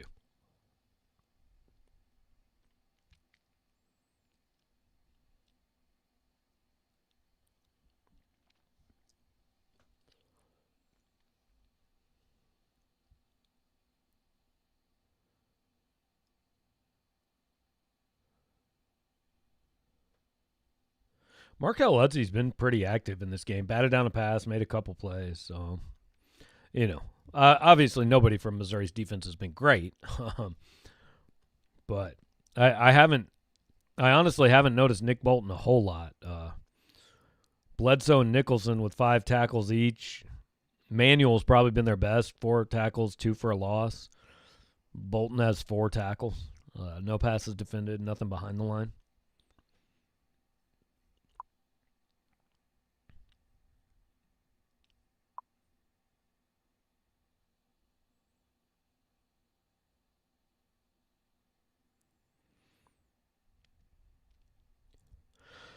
So this is the second time in this game everybody's ready to give up. And look, you might be right this time. We'll see. Bolton missed a tackle in the backfield there. Nicholson just not fast enough.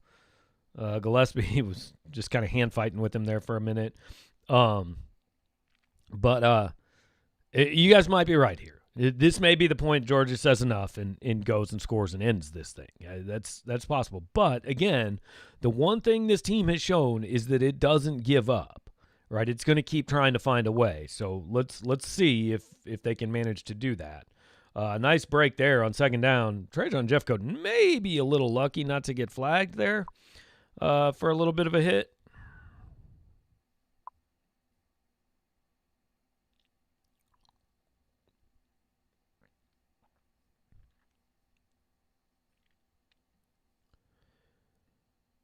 I guess I don't know, Scott. I'm not seeing that they've quit.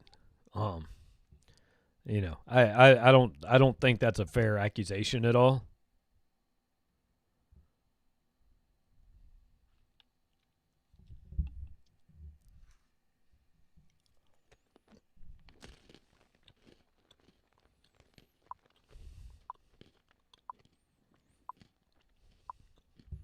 Well, yeah, that may do it then. 43-yard run. I think that likely is your ball game.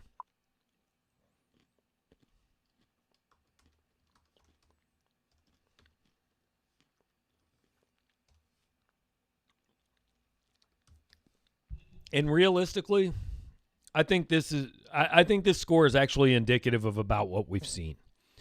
I think Georgia's been 3 touchdowns better. I think Missouri really only. I mean, look at that. White is running away from every guy on Missouri's defense. Like, they don't have anybody as fast as Georgia's running back. Georgia they've been 3 touchdowns better. Missouri stayed close because of a couple big plays, but really, snap to snap, Georgia has been dominant in this game. I mean, that's my point of view. And this kind of shows you, I think, the gulf between the better teams and the not better teams in this league. Florida, Alabama, Georgia, maybe, I guess, Texas A&M, maybe, are in that upper range. And then there's everybody else. And the gap is wide, guys. The gap is very wide. Missouri can beat a lot of teams in this league, but it doesn't have the guys to beat the elite ones right now. I mean, if you look at, they're going to very likely be 5-4 at the end of this thing. 3 of the losses are to top 10 playoff caliber teams. Georgia's not making the playoffs, but they are playoff caliber. So basically, right now, they're not good enough to beat the elite teams in this league. I mean, that's all there is to it. And there's no shame in that. That shouldn't be a surprise. Georgia's got horses, and Missouri doesn't right now.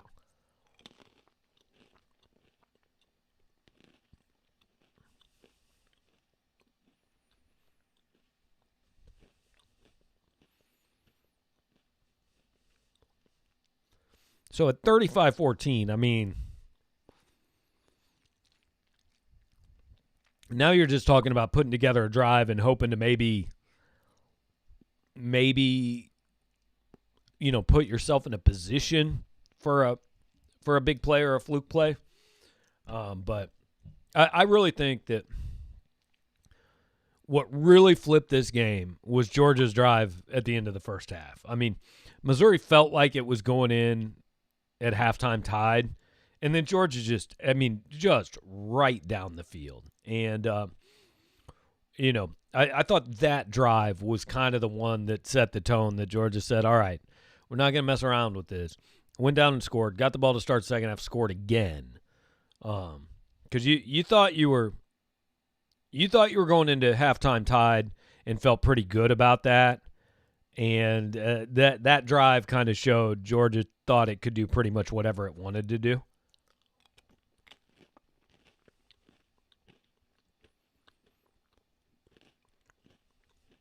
And I agree with Hump. Drinkwitz has maxed this team out all year. I think that's about right. I mean,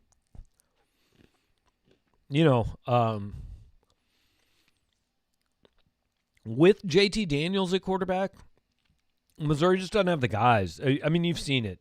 They can't cover George Pickens. They just can't cover him. And they can't really do much about Zamir White either, who, by the way, 3 years ago was the number 1 running back in the country, I believe. So,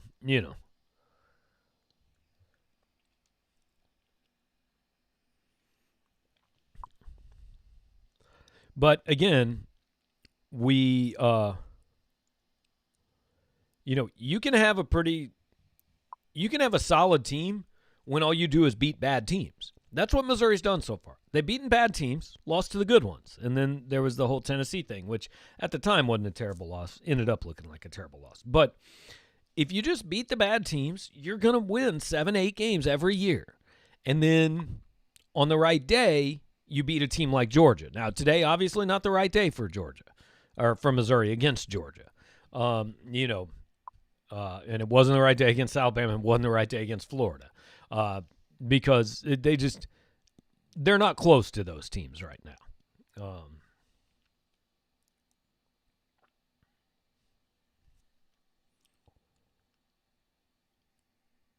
And the goal is obviously continue to build and increase the gap between you and South Carolina and Kentucky and Vandy and Arkansas, teams like that, and then close the gap on the Floridas, Georgias, and Alabamas. I mean, you're never going to eliminate it. You're never going to have more talent than they are, but just close the gap to give yourself a little bit more of a shot.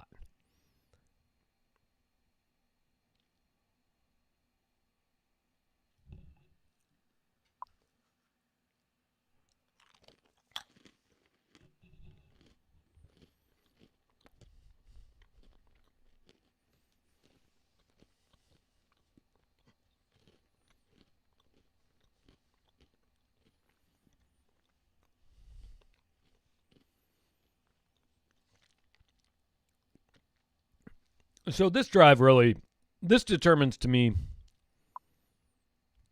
can you make some sort of a game out of this? Can you keep it semi-interesting, or are you just going to get your doors blown off? This drive is kind of the difference between those two things, I think. I think that was Kiki Chisholm's first catch, which is pretty interesting. They've targeted him 4 times, but they just haven't managed to get it to him at all. Also an incredibly slow third quarter that somehow isn't even halfway over.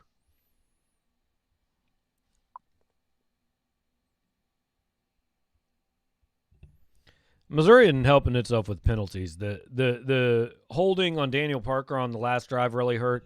Zeke Powell had a false start that hurt him earlier. There haven't been a ton of penalties, but the penalties have been kind of costly.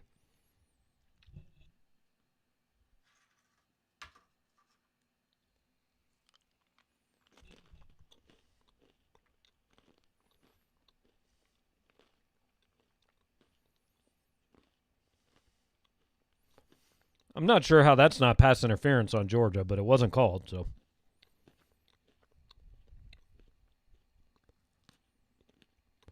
Either way, they're punting again. I mean, let's see. Maybe not. But either way, Missouri has had to rely on schemes and on, I mean, they aren't getting open on offense. Bazelak has been very ordinary. There's just,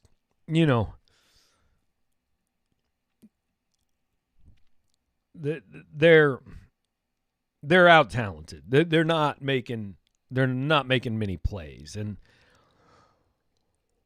I don't know if the wheels are coming off yet. But like at this point, I think this is where Georgia. Maybe Georgia makes one more big play in the passing game, but I think mostly they're going to hand the ball off. Yeah, Justin, I agree. One of the big problems. Well.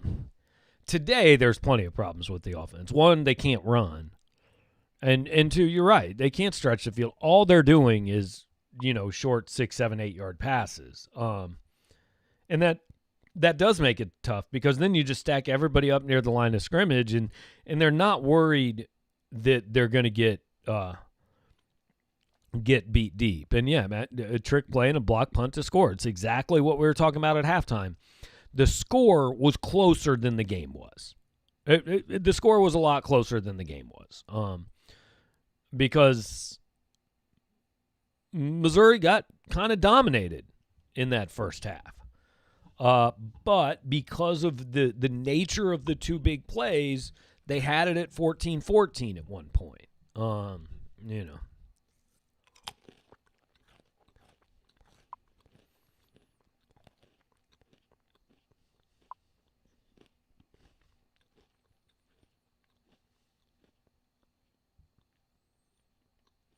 Yeah, Georgia's got some guys, man. I mean, that number 0 looks like a defensive tackle at Missouri.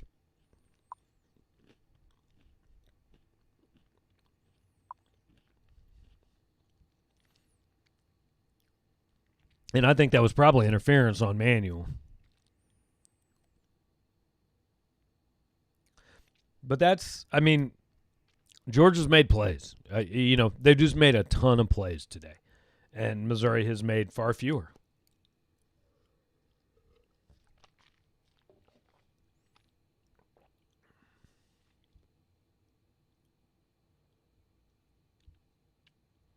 Georgia almost now seems like it knows it can do anything it wants.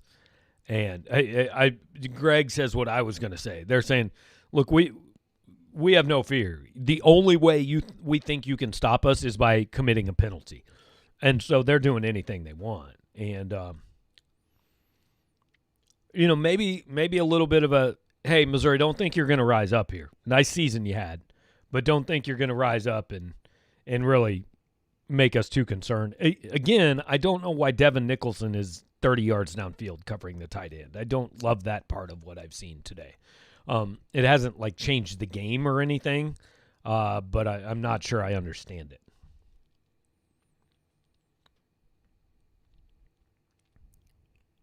Apparently, well, I was about to say Georgia's never going to run the ball again, but then they did for 11 yards. That very much looked like Georgia just ran the same play 3 times to Washington. Hey, we're just go 30 yards downfield. We're just going to throw it to you every single time. Georgia now averaging 8.8 yards per snap. They've outgained Missouri 449 to 161. This has gotten out of hand.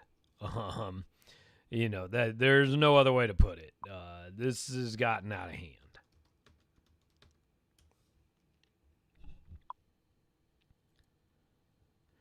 Again, Scott, I really don't think it's quitting.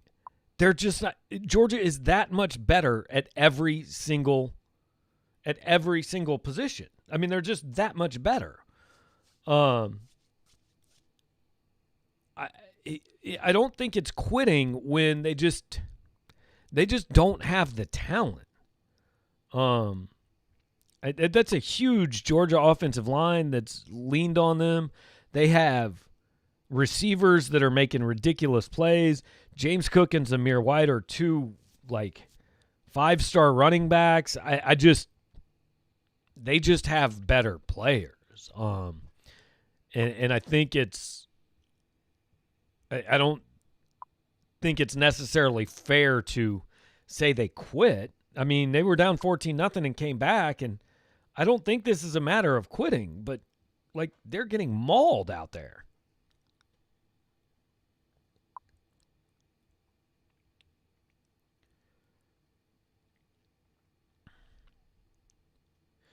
All right. Seems like what they do next week versus Mississippi State coming off this loss says a lot more about the team than this game does. I'm going to go a step further. This is a successful season, regardless. Even with the loss today and a loss next week, it's 5-5. It's better than anybody thought. Anybody that just thought, hey, all the difficulties are behind us and smooth sailing, that wasn't realistic. So I'm not gonna panic about this.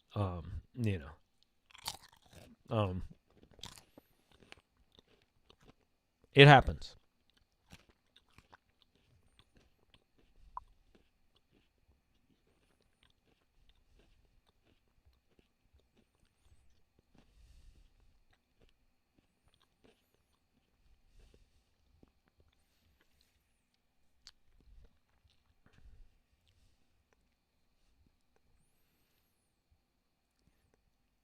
So I would say you put in some backups at this point, but the truth is there really aren't a lot of backups this season. I mean, Missouri's only got 60 guys. I don't know who you take out. Most of the guys you have are playing.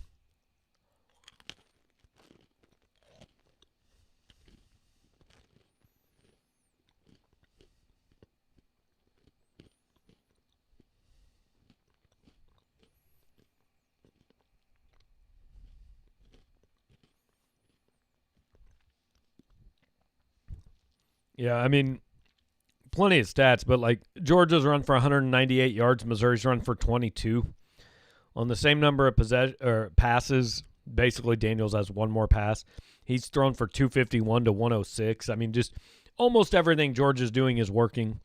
Almost nothing Missouri's doing is working. I don't know how much more succinct you can be.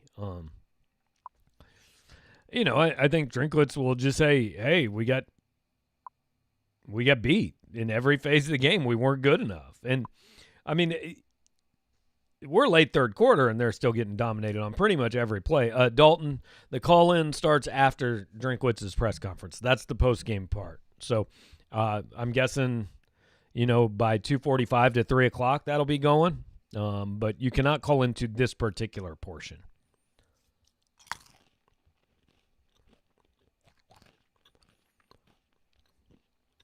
Cam, if you're talking about this year, who can get drafted? I mean, Gillespie has a shot.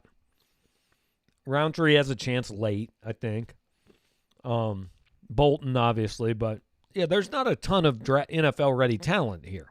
Again, kind of what you're watching is a team that has recruited literally at Alabama level the last 4 years. I mean, Georgia, just guy for guy, has every bit the talent Alabama does. The one position where they didn't was quarterback. And now it looks like maybe they do at quarterback. And so that's a big difference. But I think people don't maybe give Georgia's recruiting quite enough credit. It has been absolutely as good as anybody in America. And like that Jalen Knox jet sweep, like he runs all the way across the field and there's just nowhere to go. I mean, he's not fast enough to beat him to the edge quite, and there's nowhere for him to cut up. So,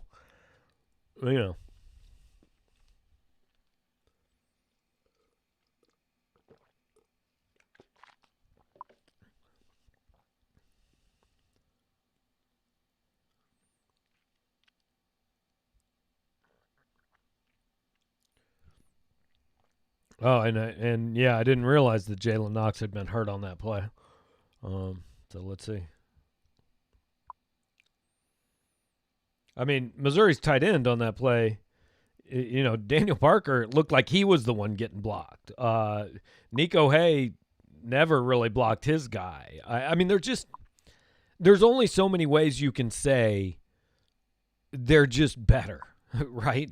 And, I mean, I understand not liking the play call, but what works? Because running up the middle doesn't work. Larry Roundtree has 11 carries for 14 yards today. I mean, what works? Your quarterback is averaging 5 yards an attempt. There's not, I don't think you can harp on play calling just because I don't know what you call that works. There you go. Dalton has last 4 recruiting cycles. Georgia 16 5-stars, 51 4-stars. Missouri 0 and 6. I mean, that's what you're seeing today. It's not more complicated than that. I said at the beginning of the game, I said at the beginning of the day, this is about whether Georgia is motivated and shows up. Georgia was motivated and showed up. And if that was the case, Missouri was always losing this game. And I didn't expect a 35-point loss, but I did say pregame, if one team's going to win this game by 35, it's clearly going to be Georgia, and it's not going to be Missouri. So you saw maybe not a great day for Missouri and a pretty damn good day for Georgia. We all thought, I think, maybe Georgia wasn't going to have a ton of motivation, but they've showed up today. They've shown some pride, and I think they deserve a lot of credit.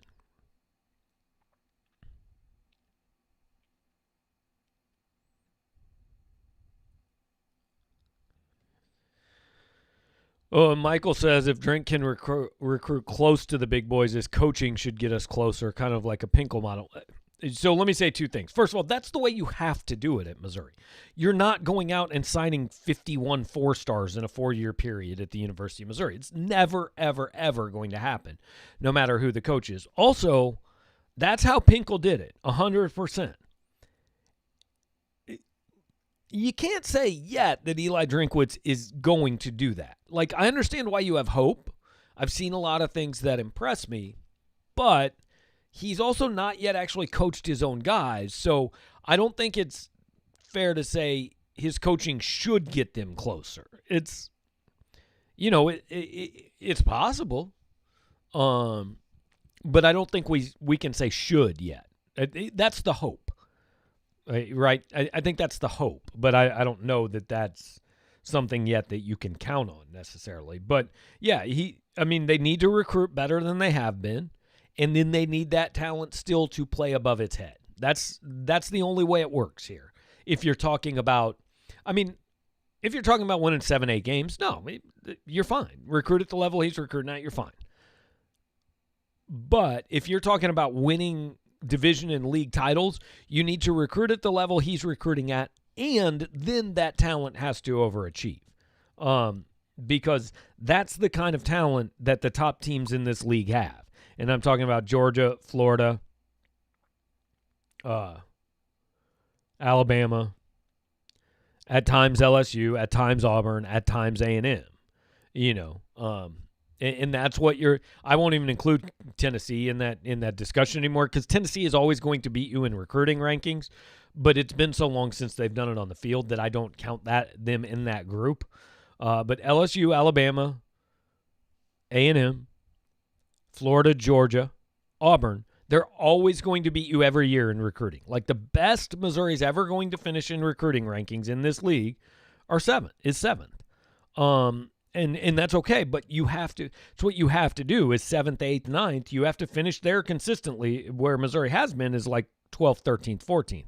So you got to finish like 7th, 8th, 9th, and then you've got to get that talent to play better than the rankings on the right days. That's the recipe at Missouri in this league. It's the way Pinkel did it in the Big 12. It's the way he did it in the SEC, and it's the way it has to be done here. Odom let the recruiting slip because here's the thing. On paper, Gary Pinkel was not a great recruiter. He had 2 top 25 classes ever. And he had a lot of classes in the 30s and even a couple in the 40s. He did not recruit guys that on paper looked all that good. What he did is he recruited guys that he thought in year 2 and 3 could become players that the other guys didn't want because they weren't players in year 1, and then he turned them into those players. So, Pinkel's evaluation and development was elite.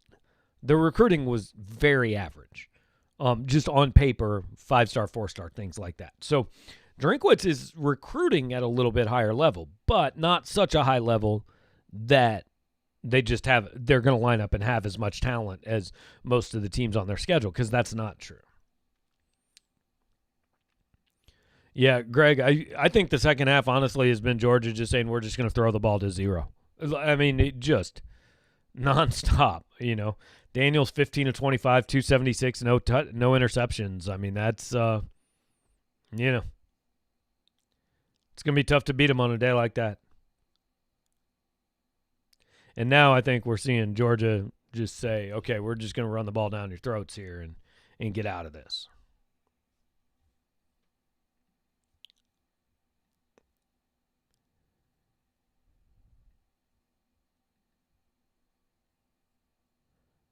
Meanwhile, in Fayetteville, Alabama appears to be simply in cruise control, up 45-3. So, a couple of less than stellar games on the 11 a.m. slate this week. George Pickens is a star, guys. He really, really is.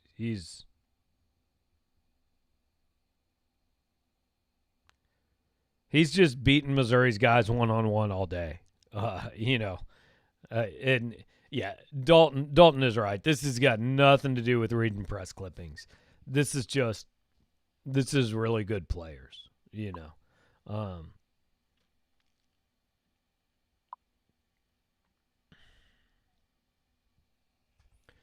So, okay, we're going into the fourth quarter. I'm going to update stats. It's possible we might end this thing a little bit early. We'll see, just depending on where things go, because I don't know how much there is to say, but we're going to stick around. It's certainly at least for a while. It's not like we're going to quit a quarter early or anything. So, okay, we're updating this. I mean, this is got. You know what this looks like? These numbers look like Missouri against Vanderbilt. 522 to 169. That's pretty similar to what Missouri was against Vanderbilt. So I'm not saying the gap between Missouri and Georgia is as big as the gap between Missouri and Vanderbilt, but the gap on this day between Missouri and Georgia is that big. And here's the craziest number. Rushing yards, Georgia 223, Missouri 21. Missouri ran for -4 yards in that quarter. This has been domination in every sense of the word. Missouri had only one first down in that quarter, and it really didn't seem like Missouri ever had the ball in that quarter. First downs that quarter were 12 to 1. I mean, so like as dominant as Georgia seemed like it was at halftime, you hadn't seen anything yet. They were actually more dominant in the third quarter than they had been in the first two. So sometimes it goes that way, and it has certainly gone that way for Missouri so far today. Just one of those days.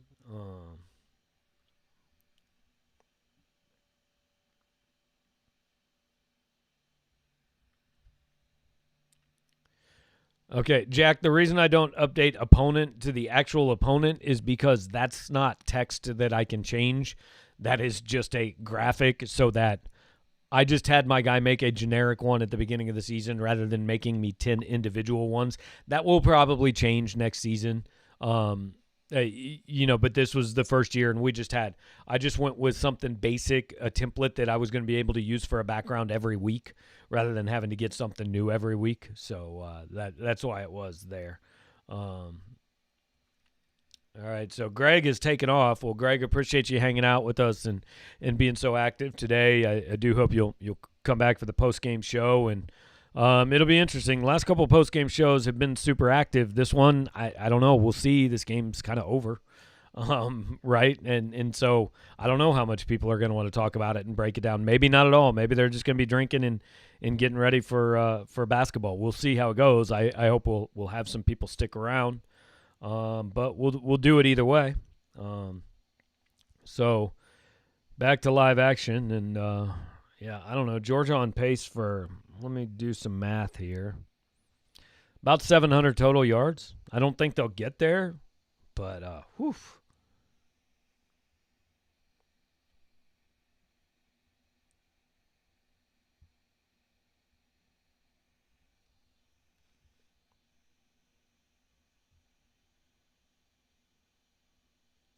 And you wonder if this is JT Daniels' last drive. Jelani Williams almost had a pick in the back of the end zone, but he didn't. Dejan Edwards, who I'd never heard of, he now has a touchdown. It's that kind of day. It's the, hey, there's guys I don't know who they are scoring touchdowns kind of day for Georgia.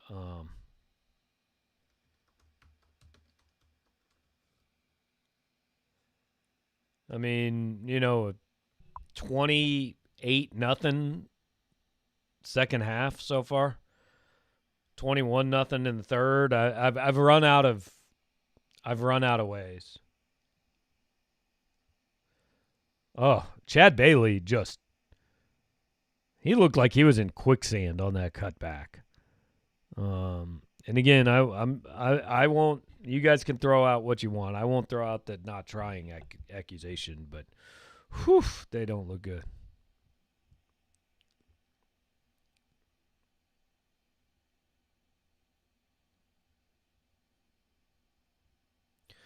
Who on the Missouri basketball team's hate for Illinois is most justified, Smith or Pickett? I don't know that it's hate, but I would say Pickett because, I don't think Illinois really cared that much when Pickett decommitted. I think they were kind of okay with it. And I think that's why you've seen him play his best games against Illinois, maybe trying to prove a point of, hey, you might have wanted to fight a little harder to hang on to me. So, Tyler, this Georgia team should be in the playoff. This one should be. They didn't play like this all year. A, they didn't have JT Daniels at quarterback. And B, I mean, Florida and Alabama both kind of blew them out. I mean, I mean, it wasn't super close. So, they obviously, if they'd played this way all year, fair enough. I think they would be in the playoff. But obviously they have not done that. So, Michael will stick around to see what Drink says. I think it's an important post-game press conference. I'll be honest, I bet he's not going to say a lot. Usually after games like this, it's, hey guys, we just got whipped. They were better at every spot on all sides of the ball. They made plays, we didn't. We got to execute better. I got to put my guys in better position. I mean, maybe he'll say something, but I don't know what you say after a game like this. To be quite honest, it just. I don't know what I'm going to say for the next 45 minutes because you just you got whipped. You had about a 6-minute stretch there where you got a couple kind of fluke plays and you got back into it. And then I really do think that Georgia drive at the end of the first half, I really do think was a big deal. I think that kind of I think that was Georgia saying, all right, it's nice that you're kind of hanging around, but come on now. Jamie with the little comic relief, the Georgia QB spelling his name weird with an S on the end. So, yeah, eventually this game's actually going to start again. We've been going – this is an issue with college football. We've been going 2 hours and 44 minutes. We got almost a full quarter left. I think that's kind of ridiculous. Barry Odom after Auburn. I don't know what that means, Justin. I'm not sure what we're discussing here.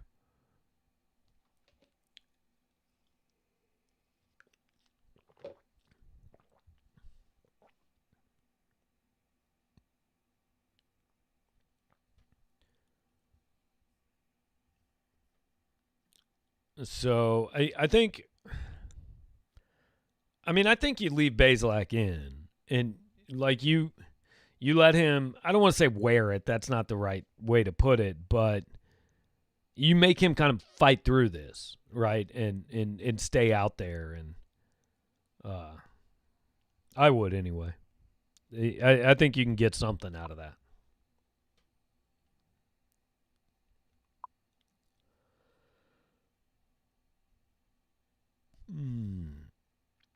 Oh, okay. Now I'm understanding. The Barry Odom after Auburn thing was a reference to the post-game press conference. No, I don't think we're going to see anything like that.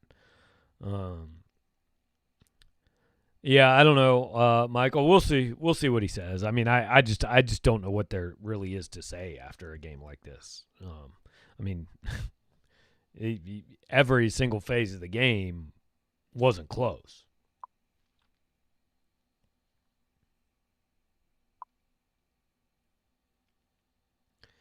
Yeah, Patrick, I would also pull Roundtree except for the fact that Larry probably has 2 games left in his career.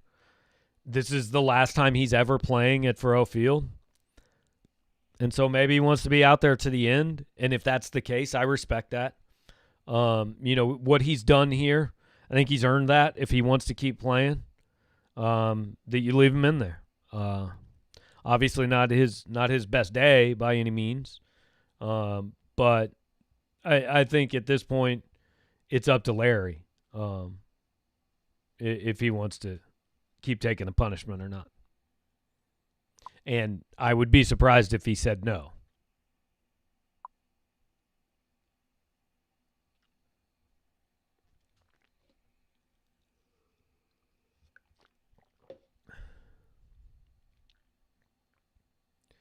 Yeah, Cam, I look, I don't know. I don't have a lot of energy for trashing KU football.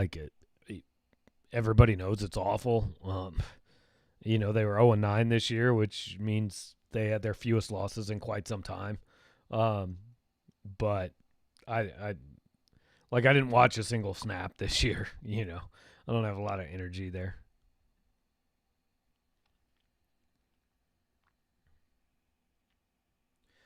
Yeah, here's the one thing you would like to have seen a little bit more something you could grab onto in the second half, something that would maybe leave you with a little bit of encouragement, but you really didn't get that. Um, I mean, there's nothing since halftime you can really even point to that you say, oh, that's something to build on next week. I mean, the entire second half has basically been a complete domination. I don't even think I think Missouri still has one first down in the second half. Yeah, they do. They have one, and Georgia has 12. So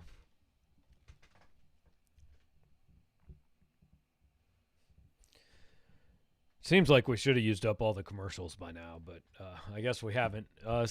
Speaking of commercials, while they're on one, I will remind you this is brought to you by Call and Gentry Law Group. Check them out at callgentry.com. You can get in touch with them by phone at 573-644-6090. Can drive by 3218 Emerald Lane in Jefferson City. They are attorneys who have obtained the second largest settlement in the state of Missouri in 2016 for a personal injury case. They have all kinds of experience. Chip Gentry and the guys down there can take care of anything you need in mid-Missouri legal services or national legal services. Their network of law firms and experts throughout the country ready to assist you whenever you need it the most. So make sure to get in touch with them. Again, callgentry.com or 573-644-6090 if you have any legal needs. Hopefully none of you do. Hopefully none of you will after this game or this day. But, just in case you do, please reach out to Colin Gentry. Yeah, Bryce, the score is closer than the game has been, and that's right. And I think we kind of let ourselves get fooled by that at halftime, right? It shouldn't have been 21-14. It wasn't that close in the first half. It was the score was not indicative of how much Georgia dominated that first half. And I think we all got kind of a false sense of security based on that. And then Georgia came out and proved that first half was no fluke. They were going to do exactly the same thing in the second half. They just weren't going to give Missouri the two plays that it got in the first half. And that's pretty much what happened. Yeah, Stuart, you really hope that Drinking Company are in position to not have this game happen again in 2 years is the real thing, right? Because, I don't think Georgia's really running up the score. Literally, Georgia is dominating every single play. So far, the second half of this looks like some of those old, Woody versus Tom Osborne games. Just everything Georgia does works, and nothing Missouri does works. And so when that happens, yeah, it might be 49-14, but that's not Georgia's fault. What are they supposed to do? Take a knee? And I don't think that's what you're saying. Don't get me wrong. But I think just more than remembering this game, I think you just need to be in position to be able to avoid it in the future. Yeah, Tyler, I think you're right. I think it would have been better to play Georgia earlier in the year as things turn out. No question. Yeah, Justin, we'll see if Kirby scores again. Look, because Kirby maybe is trying to make a statement to New Year's Six Bowls too. I don't know, but he's got Stetson Bennett in the game at this point, so hey, if their backups are running up on you, that's your fault. That's not their fault. I didn't see who was hurt for Missouri. I'm not sure if anybody else did.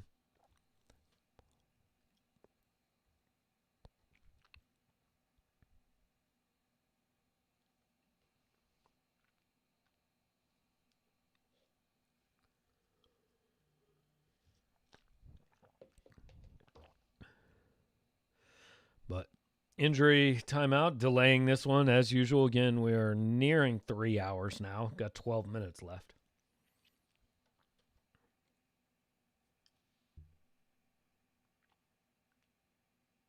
I'm still a little bit in awe that Washington is a tight end. Okay, so it was Martez Manuel. Apparently, Dan says he was hurt. Yeah, there he is.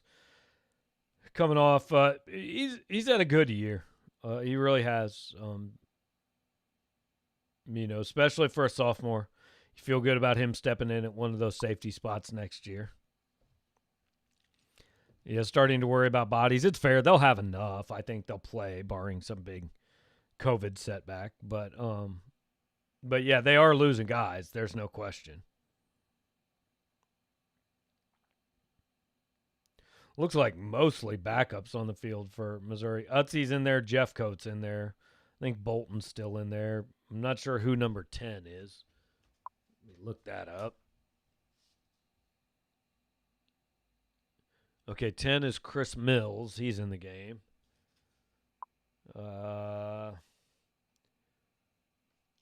7 is Stacy Brown. He came in when Manuel went out. Devin Nicholson's still in there.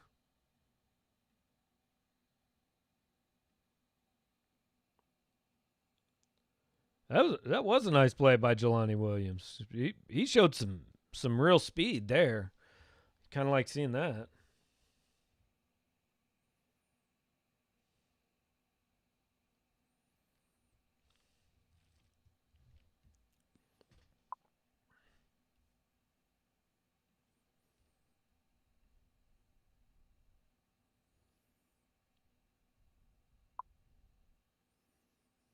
Yeah, boy. Now Georgia has run for 280 yards.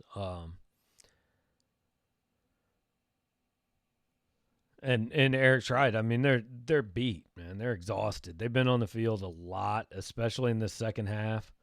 Time of possession was like 15:01 to 14:59 at half. Georgia with right now about 11-6 edge in they've had the ball almost twice as long in the second half. And I mean, this defense, look, they're exhausted, and look, they know the game's over, and so do you, and so do I. And that's not saying they've given up, but it is a little harder to fight quite as hard as you were when you're in a 49-14 game. Yeah, Gary, I didn't predict this, but I thought this was possible at least. Because I knew if Georgia showed up and played an A game, I don't know what Jamal Brooks and that offensive lineman are doing to each other, but if Georgia showed up and played an A game, you knew this was possible. Because they are that good. They're that much better than Missouri right now. But I just thought, I didn't think we'd get this game from Georgia, and I thought Missouri would be a little bit better. If you'd have told me 21 before the game, I wouldn't have been surprised. 35 is a little surprising. About to be 42.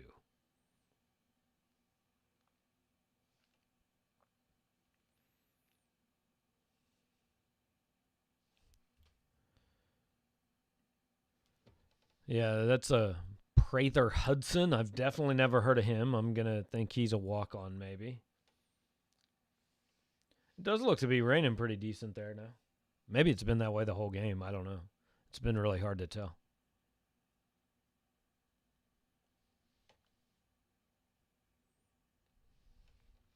JT Daniels, by the way, finished 16 of 27 for 299 and 3 touchdowns. Passer rating of 188.9, which is quite good.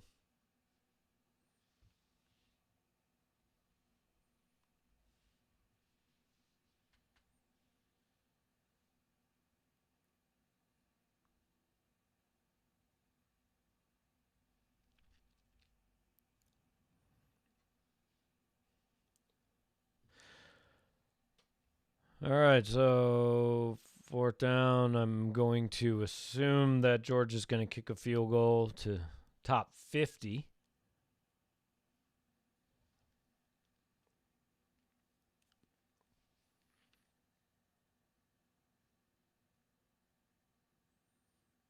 Kirby Smart still looks like he thinks it's like 20-14 over there on the sideline. I mean, settle down a little. It's not that big a deal. You're ahead by 35 points. We don't have to be angry about everything all the time. Hey, missed field goal.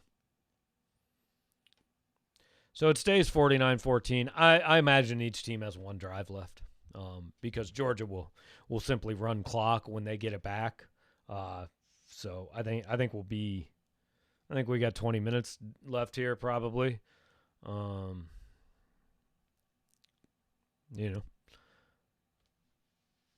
I'll hang out. If you guys want to hang out, we'll keep doing that because I don't have anything else to do. It's not like Drinkwitz is going to start his press conference early.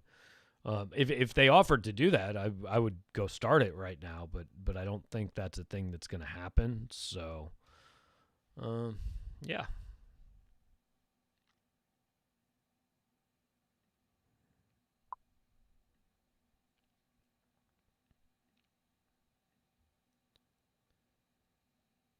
All right, I'm trying to figure out where our links for the post game even are. Hopefully I'll come across them so I can actually see what Drinkwitz has to say this week. There they are. Let's see. Cam's asking about LaDainian Washington. Yeah, he's doing like player development or something like that. I forget what the exact title is, but he is working with the program in some capacity. And yeah, Justin, disappointed we didn't see more Tyler Beatty. Yeah, he did not have a carry. He had 2 catches for 0 yards on 3 targets. And that's it, which is surprising to me. I don't think it probably changes much of this game, but it is surprising. And yeah, David, a lot of pressure now, shifting to the basketball team, right? You were obviously you had higher hopes for this one than what has happened, regardless of whether Missouri had won. You expected a better game. But now you'd like to, you definitely want to get one on this day, right? And at the very least, you want the basketball team to compete. You don't want to see the basketball team come out and lose by 22. I mean, that really leaves you with an empty feeling from this day. Do we expect any more excitement before early signing day? I don't think there are any necessarily scheduled announcements in the next 3 or 4 days, but I think they're chasing some guys, and we'll see. Sir Mufflebuns wants to know, can you ask in the post-game press conference about the misdirection run and why Bazelak hands off on the opposite side when the running back isn't even there? I'm going to be honest. After this game, no. Now, maybe on Tuesday, we will ask about that at some point, but that's just not a question to ask after a 49-4. I mean, you're not going to get a good answer, and it's also in a situation where like the post-game is going to be less than 10 minutes. I promise they're going to get him in and out of there, and I can't spend other people's time asking about that after this game. We will ask about it at some point. We'll get some more details on it. But after this game is just not the time to do it. I'm kind of curious with you too. I'd like to know. And again, this is one of the problems with not actually ever being able to be anywhere is you can't just grab somebody off to the side and say, "Hey, what's the deal with that?" You know. But yeah. Dan, yeah. Bazelak hasn't looked right since he took that hit. And I mean, I guess it's the hand. I'm curious.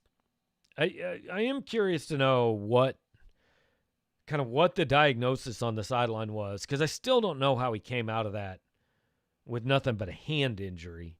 And I also don't really know how his hand got hurt. So, we'll see what they say about what happened to him after the game, but I am definitely interested to know that.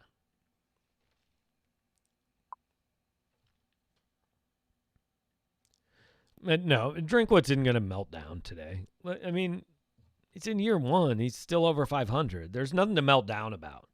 I don't think. You know. Okay, so here Dalton gives you the answer. Linebackers read guard to quarterback to running back. All you're looking for is the linebacker to take one false step to where the quarterback is faking so that the running back has a step to the flat. I guess I get it. It always looks like a busted play to me. Maybe it works. It looks weird to me.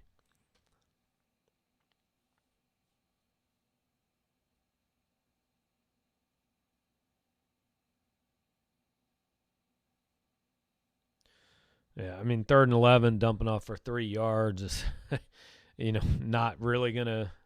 I mean, what are you going to do? If nobody's open, nobody's open. I don't mean to laugh, but I'm not sure what else you do at this point. It's just kind of been one of those days.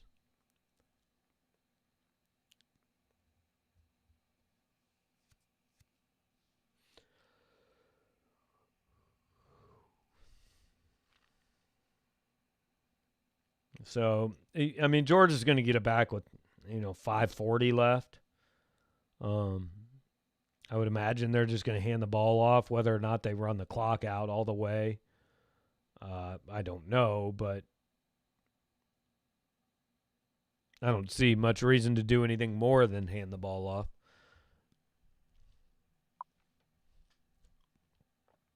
Pretty balanced attack for Georgia. 299 passing on 28 attempts, 285 rushing on 40 attempts.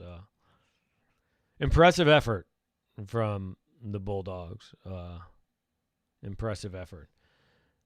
No, Snoop, I know what misdirection is. It just looks weird to me to fake a handoff to no one. You're used to play action being a fake to someone. It just looks weird to me. Maybe this is a common thing. I don't know. But I've really never noticed it before. Let's see. Let's check in. Alabama now 52-3. That game about over, mercifully. This one also about over, mercifully. 52-3 and 49-14 in the two early games.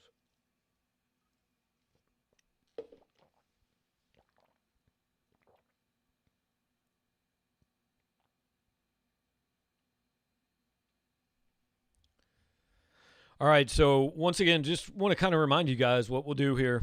At the end of this drive, I'll probably shut this down, even if Georgia doesn't quite finish it off. We'll be done.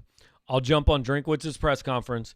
When that's done, we will start the post-game show. We'll play Drinkwitz's press conference for you guys. We'll take calls from whoever wants to take calls. We'll do that hopefully for quite a while to lead into a basketball pregame show. Hopefully people aren't just depressed and don't want to talk about this game at all. Hopefully people still excited about the program and want to talk Missouri football and all that. And we can do that for long enough to get into maybe an hour-long basketball pregame show from like 5:30 to 6:30, something like that. And then lead you guys pretty close to tip-off of Bragging Rights at 7 o'clock on ESPNU. Then after the Bragging Rights game, I'll jump on Conzo Martin's press conference. We'll record that. Then we'll do a second post-game show, just basketball version, after the Illinois game tonight. So hopefully you guys will hang around for a fair amount of that. And David bringing up a point I kind of thought about that. Yeah, that number 25 college football playoff ranking is going to go away today. And I don't see a win over Mississippi State being enough to get it back. Maybe if you beat Mississippi State fairly impressively and you win a bowl game, maybe you have a chance to get into the top 25 at the end of the year, but I'm not sure. We'll see. Yeah, Dalton. I mean, that's kind of I agree with you. It's what we've talked about quite a bit today. I mean, this clearly is just a talent and a matchups issue. Georgia has a lot more of it. I mean, there's zero question about it. It is inarguable. So let's see who's at quarterback now for Georgia. Is that still Bennett? Carson Beck. I am unfamiliar with Carson Beck, but I was also unfamiliar with Dejan Edwards, and he now has 98 yards rushing on the day. Georgia's run for 310 as a team, and I think some of the fight got up and left a little while ago. Certainly, obviously, really understandable if you want the truth.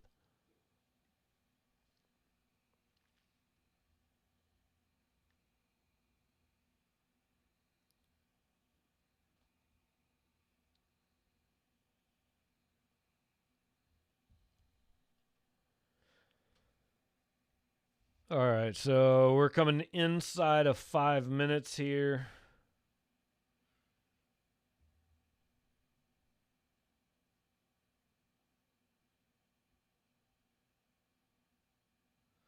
Kirby's calling timeout because that's the kind of thing that Kirby does, because God forbid you take a 5-yard penalty. Whatever.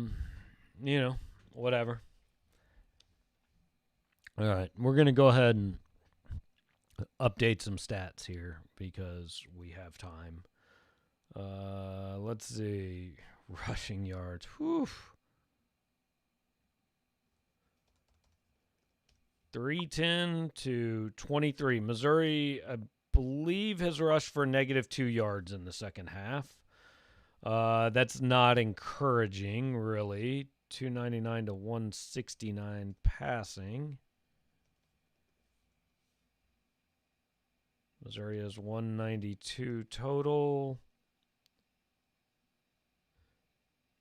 And Georgia has 609 total. So outgaining Missouri by more than a 3-1 margin. First downs 28-10. Missouri has 2 first downs this half. In every way, it's very reflective of the game we watched. Those numbers are,